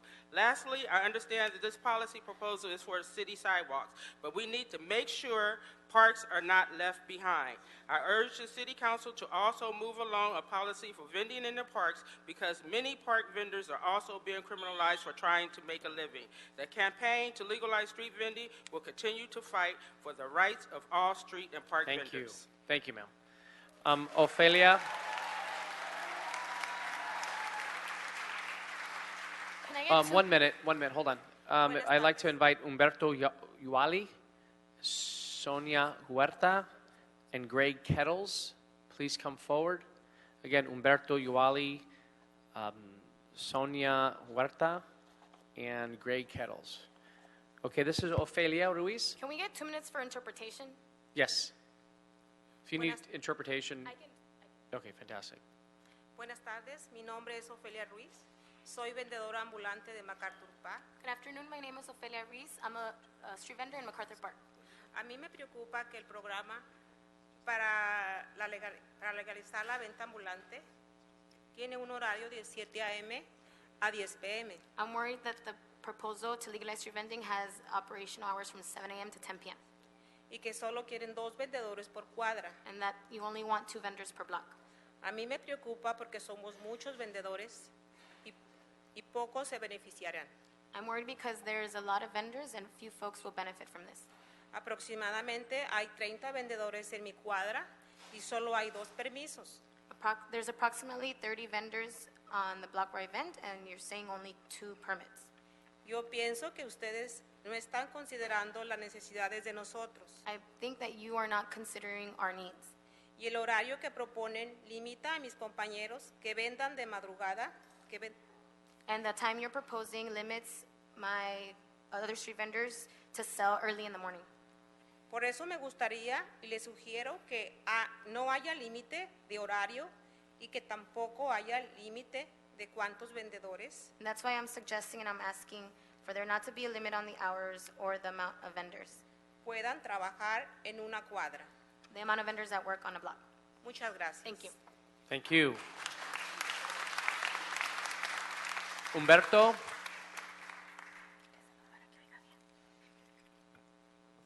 Buenas tardes con todos ustedes, señores. Mi nombre es Humberto Yauli y soy vendedor en el sur centro de Los Ángeles. Good afternoon, everyone. My name is Humberto Yari, and I'm a vendor in South Central. Me parece muy poco 2 vendedores por cuadra, ya que propongo que se haga más flexible en el número de vendedores para acalar la ley. I think it's too few 2 vendors per block, and I ask that you are more flexible with the number of vendors per block. En el área de donde yo vendo hay muchos vendedores ambulantes que no alcanzarían vender sus productos de venta. In the area where I vend, there's a lot of vendors who would be left out from being able to vend their products. Solo 2 permisos cambiaría la economía en prejuicio de los vendedores, ya que muchas familias dependen de la venta ambulatoria. Only 2 per block would change the economy for a lot of vendors against vendors, and a lot of vendors rely on vending to support their families. Por eso les pido que hagan más flexibilidad en los números de vendedores por cuadra. That's why I'm asking for there to be more flexibility on the number of vendors per block. Muchas gracias en nombre de todos los compañeros. Thank you on behalf of all of the vendors. Thank you.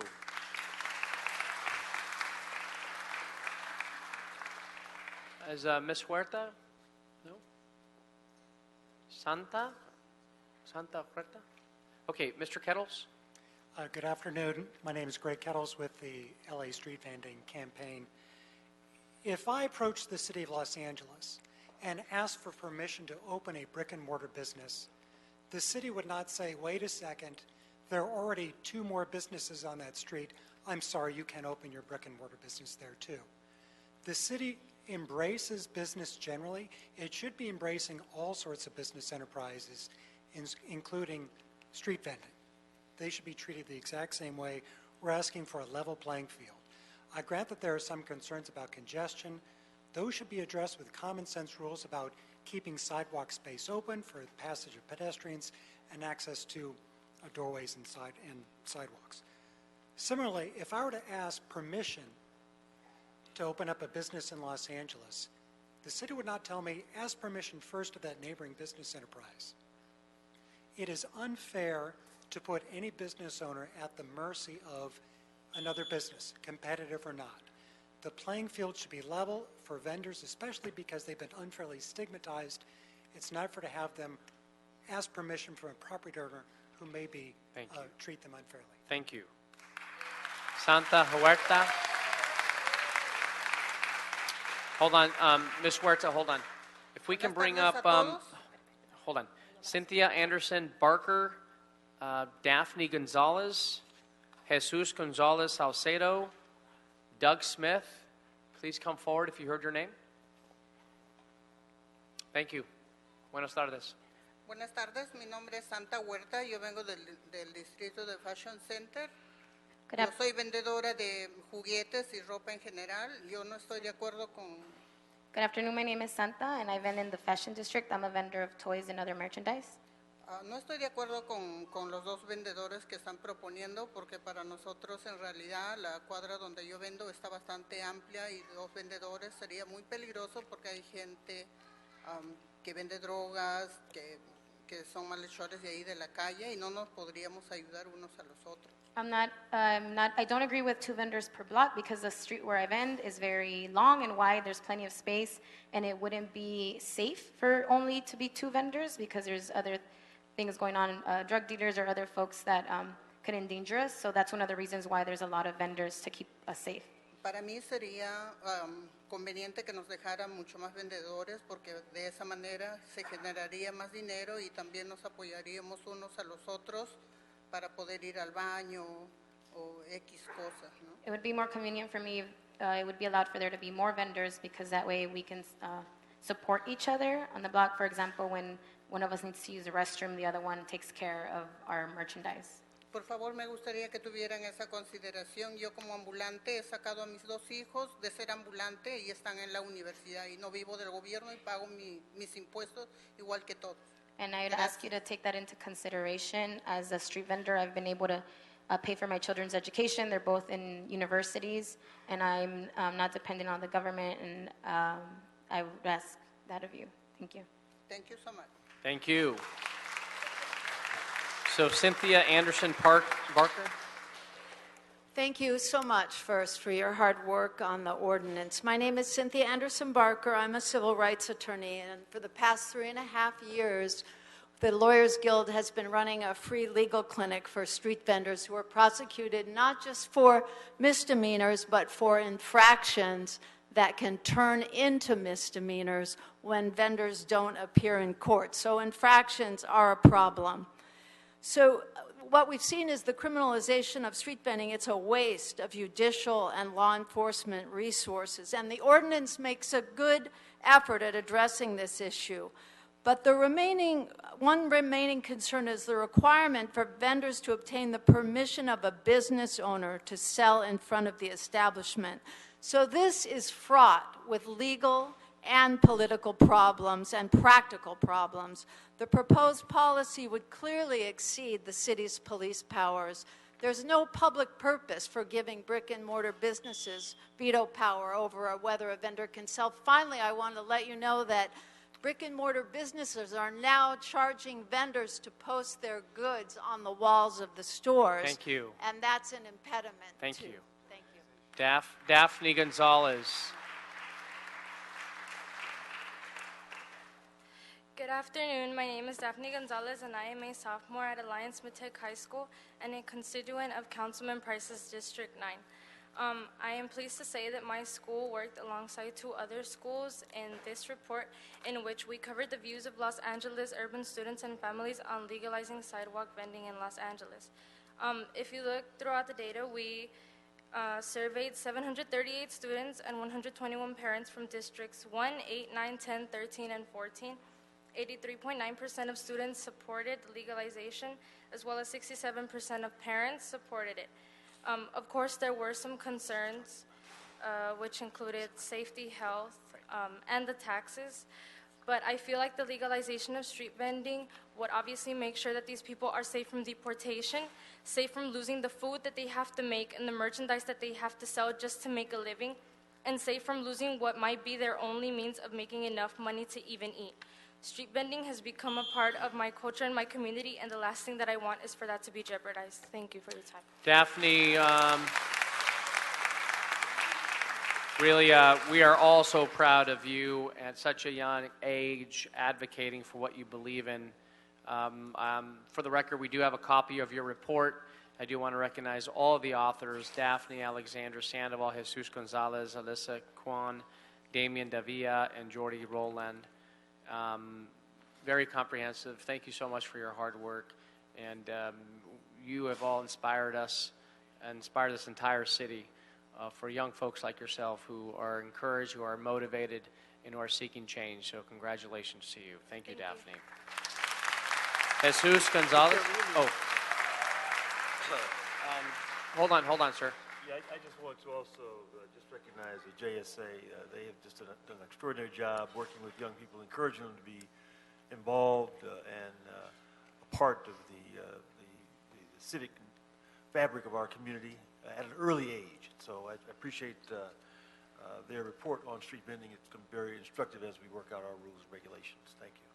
Thank you, Mr. Price. Another author on this report that's before us here, that's on our desk rather, is Jesus Gonzalez.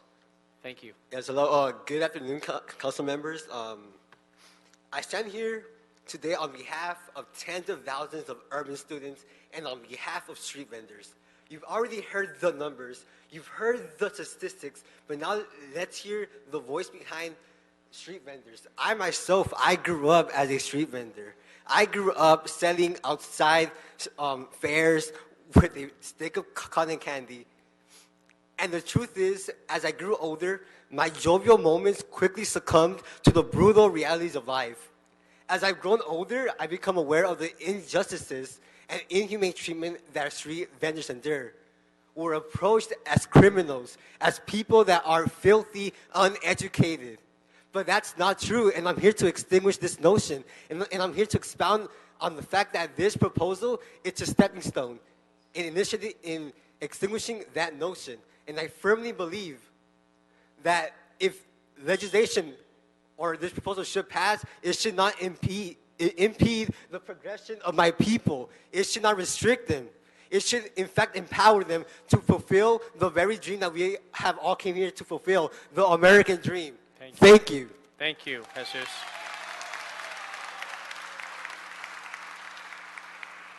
I think between the both of you, Jesus and Daphne, you will be sitting up here one of these days. Mr. Smith, Doug Smith. And Doug, if before you begin, I do want to call up Gilbert Salcedo? Gilbert Salcedo? Caridad Vasquez, Gonzalo Solis, please come forward. Mr. Smith, good afternoon. Good afternoon. My name is Doug Smith. I'm an attorney at Public Counsel. We strongly support the plan to immediately decriminalize street vending. However, this requires some alignment across multiple policies, so we'd like to offer 3 additional steps that we hope the committee will consider in order to fully achieve this important goal. First, vendors are routinely cited under multiple code sections. So in addition to Section 42, the ordinance should clarify that Section 6344 and Section 80.73 will also not include criminal sanctions. Second, the ACE program needs technical amendments in order to be a viable non-criminal enforcement program. In our comment letter, we suggest specific amendments to clarify that defendants receiving an ACE ticket will not subsequently face misdemeanor prosecution for the same citation. Third, we urge the council to collaborate with the city attorney to create an amnesty program for pending and prior street vending convictions and associated criminal justice debt. With these additions, the city will better protect immigrant entrepreneurs and reinforce our commitment to inclusion, opportunity, and justice. Thank you. Thank you. Good afternoon. I'm Gilbert Salcedo. I'm an attorney and member of the National Lawyers Guild. And I want to thank Council Members Vizcaíno and Price for reviving this ordinance, and hopefully it will be reaching the council and being enacted into law soon. One of the things that I would like to add to the ordinance, if possible, is to provide an amnesty for those vendors who have unpaid tickets. The idea behind this ordinance is to decriminalize street vending. And if this is not added to it, there are many street vendors who have tickets they haven't been able to pay because they live in a subsistence level. Those tickets will become are arrest warrants and could become misdemeanors that will affect their immigration status. And I think that's one of the main purposes in moving this forward quickly. So I would urge you to add a provision to create amnesty for unpaid tickets, past tickets for vendors who have them. Thank you. Thank you.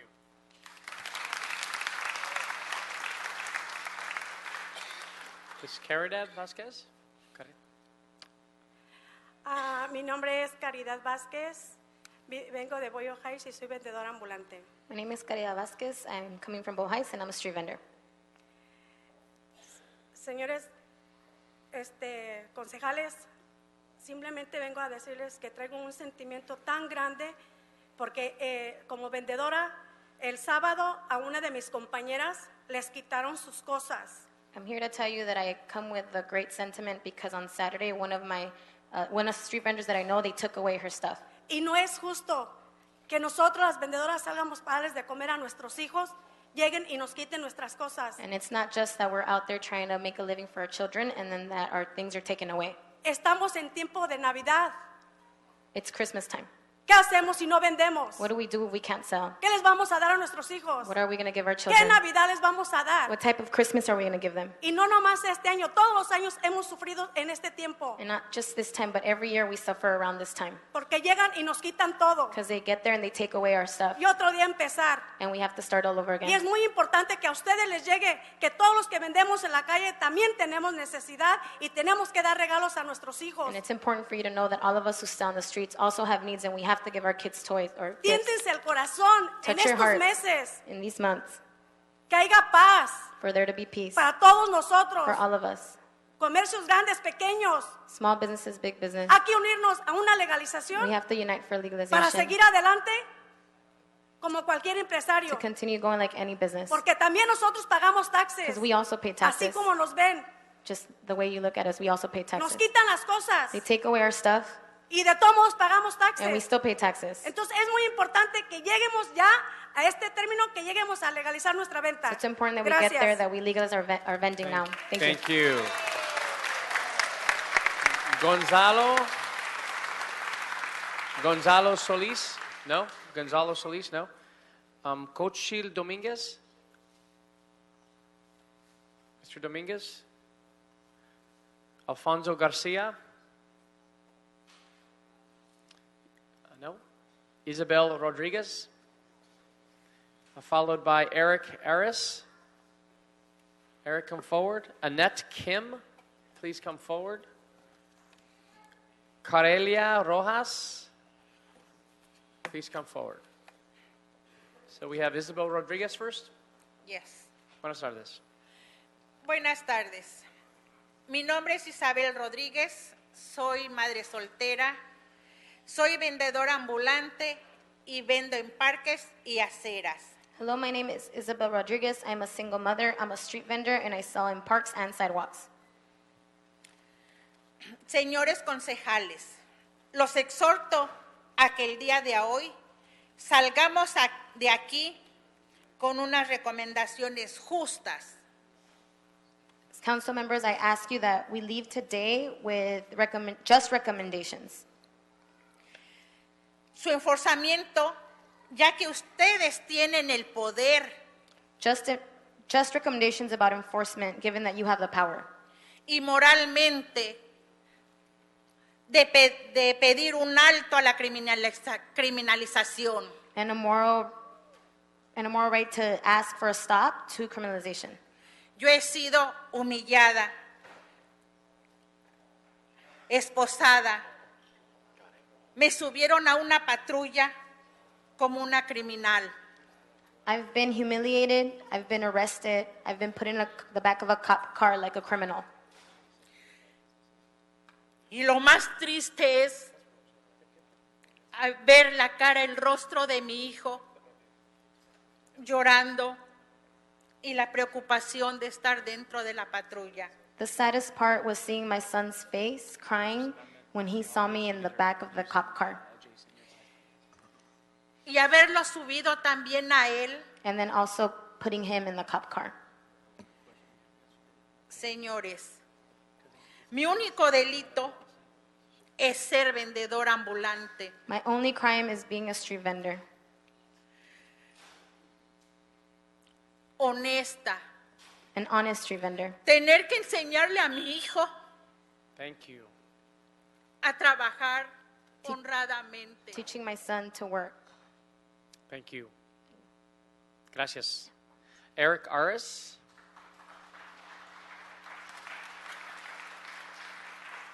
Good afternoon, council members. My name is Eric Adas. I'm with the Los Angeles Community Action Network.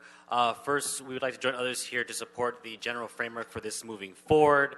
We also support the general points of this LA Street Vendor campaign. However, I do want to bring up a couple points related to the special vending districts. With a city as large as LA, we understand that there might be needs for certain local circumstances, but we really urge you all about a few critical provisions to make sure that this is a workable and equitable system.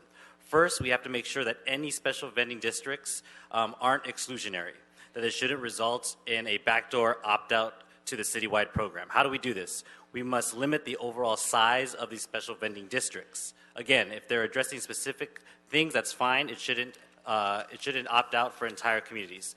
Vendors should also be involved in establishing these vending districts, including a process for allowing vendors to initiate one themselves. Lastly, they should be required to be approved by the full city council. This is a citywide policy we're supporting, so anything requiring a special vending district should be approved by full city council and based on the findings of public health, safety, and welfare of those communities. Thank you. Annette Kim, please. Hello, my name is Annette Kim. I'm a professor at USC's Price School of Public Policy, and I've been researching about sidewalks and vending here in the U.S. and around the world, published a book about it last year, and held a conference about street vending at USC last year, bringing together experts from around the country and the world. And we publish our papers at the U.S. Department of HUD and Urban Development's public journal, Cityscape, which we can be used as a reference. I'd like to offer two lessons. First, I applaud you for moving towards legalizing vending. Around the world, cities have been moving in this direction, recognizing that vending is a legitimate and necessary way to make a living and can contribute to a city's vitality. It's also a reality given the recent wave of immigration in cities around the world. The real question is how to manage it. So regulations need to be space-based and flexible enough to fit different kinds of streets and sidewalks in the city and different kinds of vending. And so I propose alternative framework to have ADA compliance and clearance requirements make sense. Thank you. Thank you. So before I bring up Carelia Rojas, please, if you hear your name, come forward. Ruby Resendiz, Rabbi Jonathan Klein, Claire Fox, Merced Sanchez. Please come forward. Ms. Rojas, welcome. Buenas tardes, señores del concilio. Mi nombre es Carelia Rojas. Soy vendedora ambulante del distrito de Fashion. Good afternoon, council members. My name is Carelia Rojas. I'm a street vendor in the Fashion District. Mi recomendación para el programa de la venta ambulante, que los ambulantes también tengan acceso a crear sus distritos. My recommendation to the legalized street vending proposal is that street vendors should also have access to creating their own districts. Y no estoy de acuerdo que los distritos se usen solo para excluir a los vendedores. And I'm not in agreement that special districts will be used just to exclude street vendors. En la District Fashion ya somos un distrito.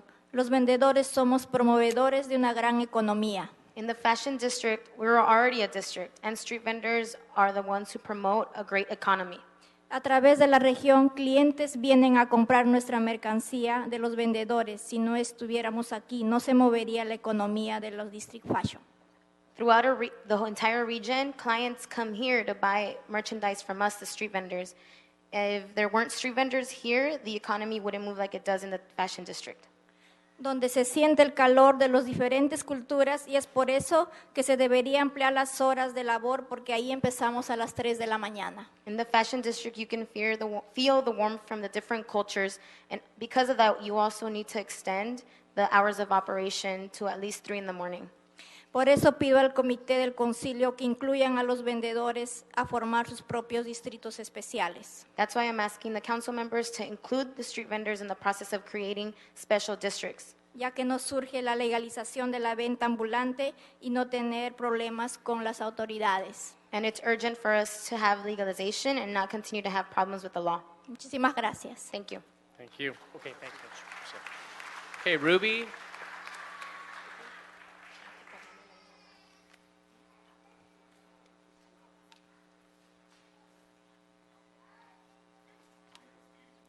Your name, please? Hi, my name is Ruby Resendiz. Thank you, Ruby. I am a street vendor in Piñata District. Piñata District is a district in which street vendors and businesses get together to fill the block with different types of food and merchandise to attract clients. I am here to try and support the idea that a group of vendors should be able to create their own special district. This point is very important for me and the vendors of my district because if you only allow 2 vendors per block, then it would affect us personally. Since we all set up our booths side by side and we are used to doing it this way, and so are our clients. If for any reason we aren't unable to create our own special district, then this would affect the Piñata District since it would have to separate and basically break apart, and it will affect the vendors and businesses economically. For this reason, I ask that this committee should be in favor of vendors being able to create their own special districts. Thank you. Thank you. Rabbi Klein.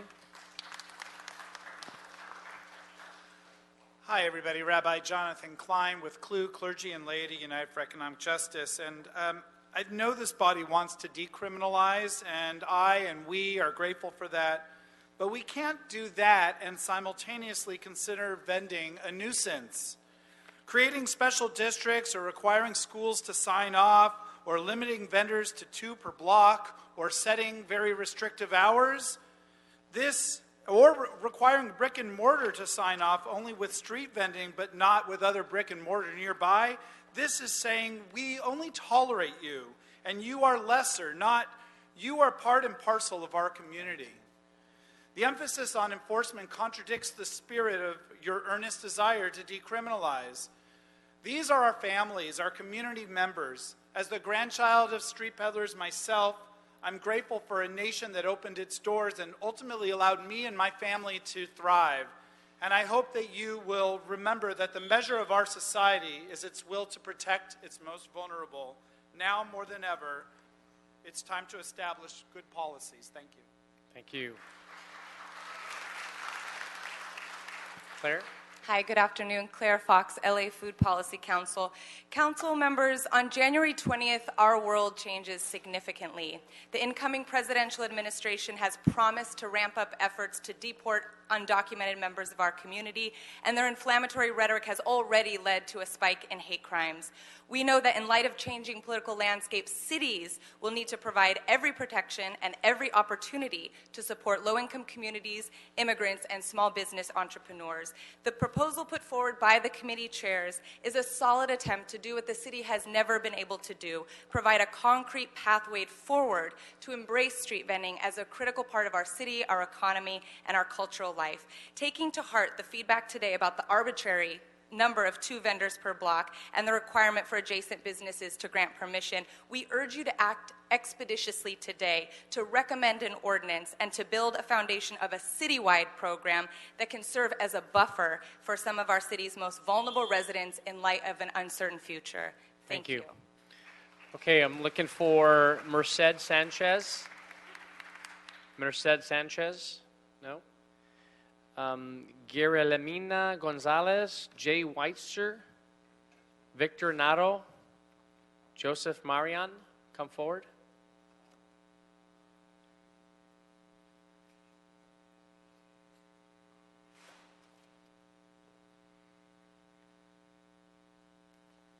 Is this Ms. Gonzalez?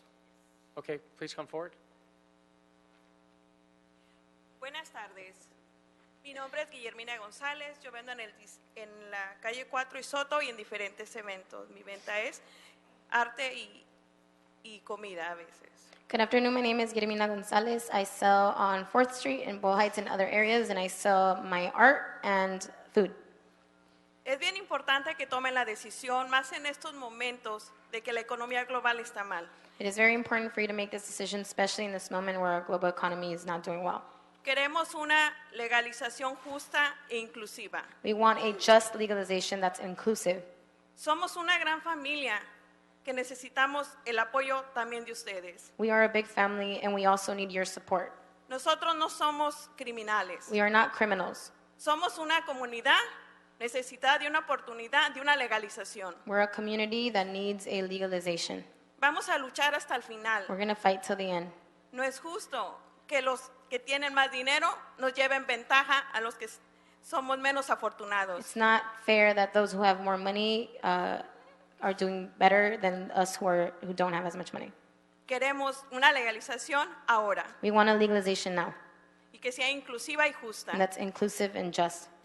Gracias. Thank you. Thank you. Jay Weitzer, come forward. Jay Weitzler, appearing for the Sherman Oaks Homeowners Association. We are a residential organization, and I can't think of anything worse than to criminalize the kind of behavior that the street vendors have been engaged in. The people that have stood up here and said they've been arrested, that's ridiculous. That should never happen. We welcome in our community the diversity that's going to happen when we do have some street vendors, but nothing is without consequence. So we also recognize that there are budgetary considerations. I don't know if there's a violation of any of the regulations. There's going to have to be a means to address that. There's going to have to be a budget to cover the street cleaning, street sweeping.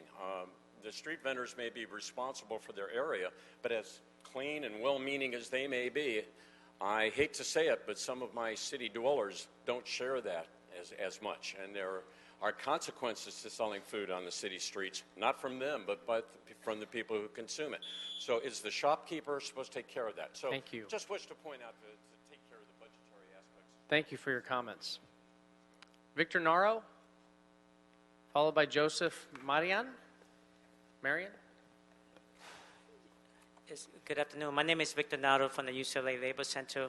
I co-taught a law school class at UCLA Law School last semester, a seminar on public interest law. And 7 of my students produced this great research on the topics that you're dealing with today relating to street vendors. They're taking exams today, so I promised them that I will submit this for public record. But the highlights of their reports focus on criminalization. I think as a member of the National Lawyers Guild, I've seen the ill effects and the harm caused by misdemeanors, pass tickets. The system that exists today is unworkable for street vendors. We've got to come up with a way to get rid of misdemeanors and infractions and to come out with an amnesty program to pardon vendors for pass tickets and come up with something that's going to make sense. Otherwise, we're going to have the same kind of exploitation of street vendors. Thank you very much. Thank you.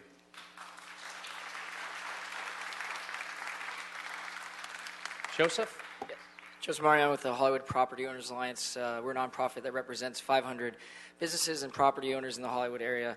First of all, let me be very clear about what we are not for. We are definitely against the criminalization of vending, but our concern is with the tremendous costs that we spend as a district and organization, that we want to maintain the marketing district, and it's important to allow businesses and property owners that choose to opt out the ability to do so. The other is the importance of enforcement. Out of safety for both those in our district and the vendors themselves, we feel that a regulation or an ordinance that's passed without teeth is no good to anybody. And as a former law enforcement officer, I know you can appreciate enforcement and when it's done properly. So we ask that the committee and the council both strongly consider proper enforcement efforts with whatever is passed. So thank you very much. Thank you. Cherry Rubino, followed by George Francisco. Please come forward. Welcome.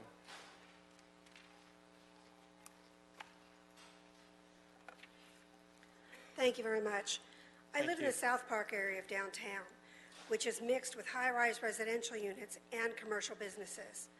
The property values, and therefore property taxes, are determined by curb appeal, so it's critical that homeowners have a say in determining whether and which vendors they want on their block.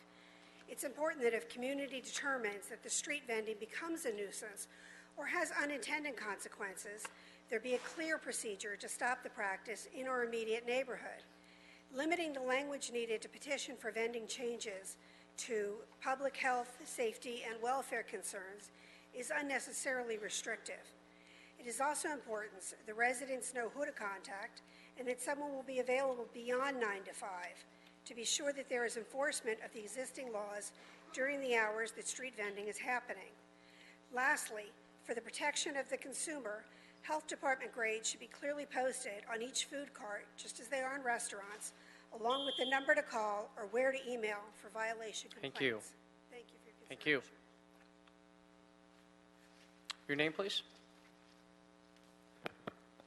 Hi, I'm George Francisco. Thank you. I'm the Vice President of the Venice Neighborhood Council. I'm a board member of Pacific Division's Police Advisory Board, but I'm here today because I'm also the President of the Venice Chamber of Commerce. I'm here to represent 379 small businesses. As I've said in these chambers before, if you take away Google, Snapchat, and Whole Foods, my membership consists of businesses that have between 1 and 15 members.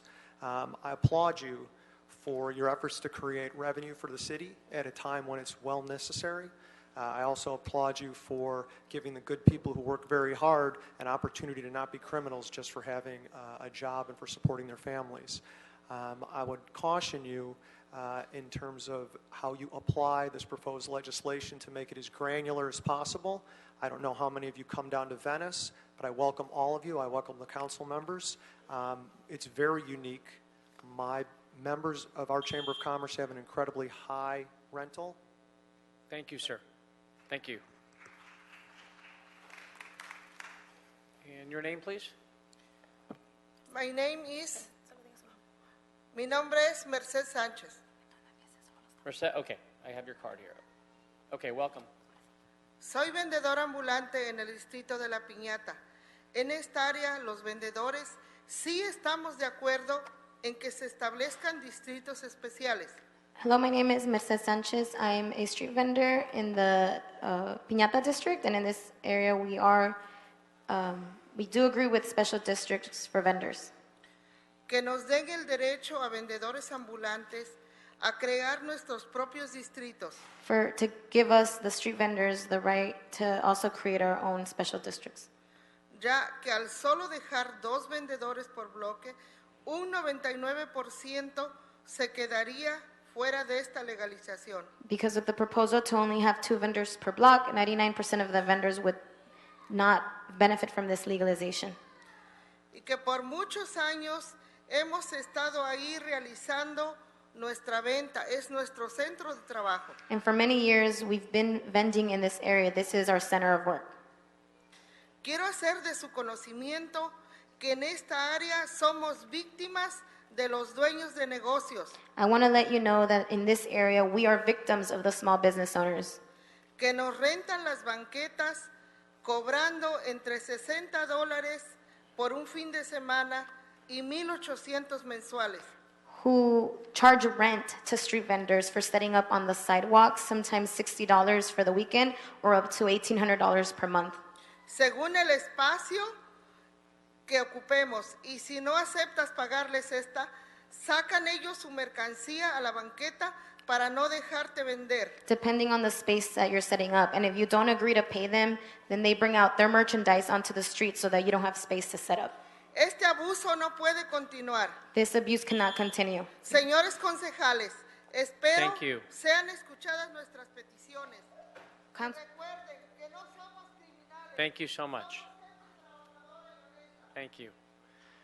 Okay, so if I can have your attention, I have about 13 more cards. We have one member on the committee that has a hard out at 3:30, needs to leave, and I don't want to break a quorum. And based on what I've heard earlier, it seems like we're going to advance this item to full council with the policy recommendation. So I'd ask for those who are in support that you consider foregoing your card and your time.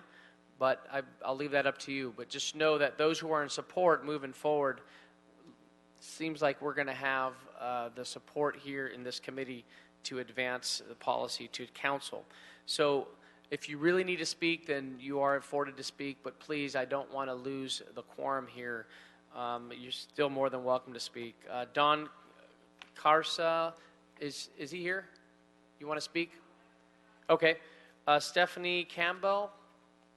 Stephanie, you still want to speak? How about Martha Cox? You still want to speak, Martha? Okay. It only take me 5 seconds. Come forward. And Job? I'm going to go ahead and go while you're going, I guess. Okay, go ahead. It only take me, look, I'm a disabled veteran and rent is high.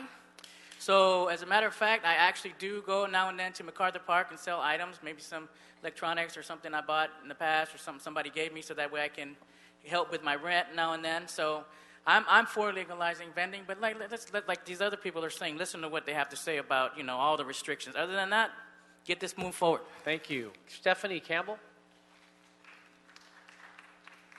Hello, my name is Stephanie Campbell. I'm the president of the Kendall Neighborhood Council, but I'm speaking as an individual. I won't take up a lot of time. Hello, Councilman Price. Just to say that I hope that the committee really looks at the piece that has to deal with the county and street services. Just as an antidote, where it's been my experience that in order for us to get services from street services, it's very, very difficult. And so to put another burden on them is something that I think that the committee really, really needs to look at. Thank you. Thank you. Martha? Good Yes, afternoon. Martha Cox, Natickman, Boma. I just wanted to be really brief. First, we wanted to get on record that we do support the movement to end misdemeanors for sidewalk violations. I think it's really important that we move away from criminality. The other thing really has more to do with property owners' right to have a say. Obviously, we think that's important beyond whether it's the retail company. We think building owners should have that say in either a special district or just citywide. Thank you. Thank you. Okay, others who are in support, if you'd like to forego your time, please consider. If not, please come up. And Job, Jackie Ryan, Christopher Perry Jr., Nina Loyal, Ronnie Veliz. Nina, you're okay? Okay. Greetings, council members and concerned citizens. Although I Your name, represent- sir, I'm sorry. Christopher Perry. Thank you, I have you. Thank you. Although I represent several neighborhood councils in the city of Los Angeles as a city budget advocate, these are my personal opinions and concerns. I think the creation of a street vending's parking permit system will provide an impetus to create revenue. A pool of funds may even be used to counter rather than create pollution, thereby contributing to safer streets. In my neighborhood, pollution is a serious matter causing possible health issues, increased dumping, and nuisance concerns. The only rational way to resolve these problems will be destruction of a legalized sidewalk vending system that is self-supporting and promotes entrepreneurship. For me personally, this is a budget issue rather than a criminal issue. The city of Los Angeles is foregoing potential revenue by not legalizing sidewalk vending. Thank you. Thank you. Next speaker. Nina Royal, on behalf of the Land Use Committee of the Sunland Tahunga Neighborhood Council. We do support the motion with some exceptions. We're hoping that there will be enforcement, which there never is for any of the street vendors. There never has been. Since 30 years that I've been in that community, the laws are not enforced. We need to there is no money in the budget to do this, and only if there is money and if our neighborhood can select where the vendors can be, do we support the motion. Thank you. Thank you, Nina. Your name, sir? Ronnie? Thank you. Good afternoon. My name is Ronnie Veliz, and I'm the co-founder and director of Somos Familia Valle. We're a San Fernando Valley grassroots movement representing LGBTQ people, many who are people of color, and millennials who are undocumented immigrants. Here to support the decriminalization of street vending, many of our first-generation LGBTQ mentors in our movement are in college because of the hard work, resilience, and pride that we find in our parents' street vending. We thank you for moving this ordinance forward. At the same time, we urge you to reflect and support no limits on street vending hours. And if this ordinance is to be passed, please make it stronger with a recommendation to support a pardon of tickets for everyone who's been previously criminalized for street vending. Thank you. Thank you. Okay, so with that, we have 3 who've marked opposition of the policy recommendation. Gary Agas, Mike O'Gara, Lizardo Rivera. Please come forward. Be our final 3 speakers, or 2 speakers. Welcome. Good afternoon. My name is Gary Agas. I'm with the past president of the Sun Valley Area Neighborhood Council. I'm speaking for myself. I am against the proposal as submitted. It needs to have some amendments, some of which are need sanitation sinks for hand washing, gloves, hairnets, toilets in proximity that the vendor has permission to use from the owner or tenant within 100 feet. Need regional commissaries to prepare food for vendors to purchase under the daily supervision of Department of Health. Need butchering facilities have on-site inspectors. All food must be dated and stamped for sale. It is imperative that an effective enforcement structure be put in place by this ordinance. Without it, any regulation is useless. Thank you. Next speaker. My name is Mike O'Gara. I've lived in Sun Valley for 43 years. The Los Angeles City Sidewalk Vending Ordinance should not be the vehicle to write legislation affecting immigration status. This ordinance should not in any way address the immigration status of any of the permit applicants. Don't rush to pass a poorly worded sidewalk vending ordinance that doesn't deal with or ignores a large number of very important health and safety issues by fear-mongering using an immigration issue. This all needs to be done as a test case. Those communities that have demonstrated that their stakeholders and businesses want and support the issuing of licenses to street vendors within their boundaries should be allowed to have street vendors, but only if we agree that the areas that are recommended that all safeguards have been taken, such as an enforcement agent and staff trained and provided with sufficient resources, both manpower and equipment, and a permitting agency has been built with all necessary permits and license requirements. Thank you. How can 17 enforcement Thank you, sir. Thank you so much. Thank you so much. So the following individuals who completed speaker cards submitted after we close the public comment on this item, but I do want to recognize them, and we will include your cards here for public record. Kuyai Kwa Giadahi, Michael Kaufman, Dulce Huerta, Brady Carlos, and Itzel Mayorga. Thank you so much for filling the cards and for your presence. So with that, colleagues, now just keep in mind, for those who are still here, this is merely the first step. Nothing happens on policy making without the overall support of the council. Council needs to make give the direction to staff, to city staff, to craft an ordinance.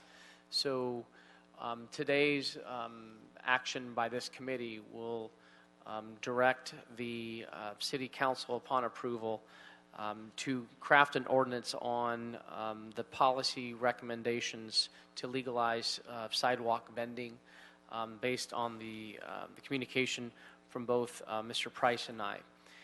In addition, once it goes to City Council for approval, at that point we'll give the direction, if approved by the full City Council, to City staff to craft the ordinance and then come back to this committee, at which point we will dissect the ordinance, continue to get feedback from each and every one of you, and with the ultimate goal of having a comprehensive sidewalk vending policy that works best for this entire city. So with that, we'll move this item. Yes, Mr. Rue? Could I possibly offer a friendly amendment? I believe it's friendly. Go ahead, and I have another one for Mr. O'Farrell. Oh, Go okay. ahead. For item 2, if we could add, item 2 reads, request the city attorney to prepare and present an ordinance to immediately decriminalize violations of LAMC 42.00. And if I could add and include a amnesty program for past, pending, and current sidewalk vending misdemeanors. I'll take that without objection. Okay. And also for Mr. O'Farrell, he'd like to instruct the CLA and the CAO to report back on how other cities that have a sidewalk vending policy in place, how other cities take adjacent and nearby businesses into consideration when permitting sidewalk vending, and we will include that without objection as a friendly amendment as well. So with that, thank you all for joining us. Thank you for your comments. I do want to thank also everyone involved here at the city staff. Without objection, we will move this on to council for full recommendation and seek the direction to legalize sidewalk vending here in the city of Los Angeles. And thank you all for joining. At which point, do we have any general public comment? No general public comment. Okay, this meeting is now adjourned. Thank you so much.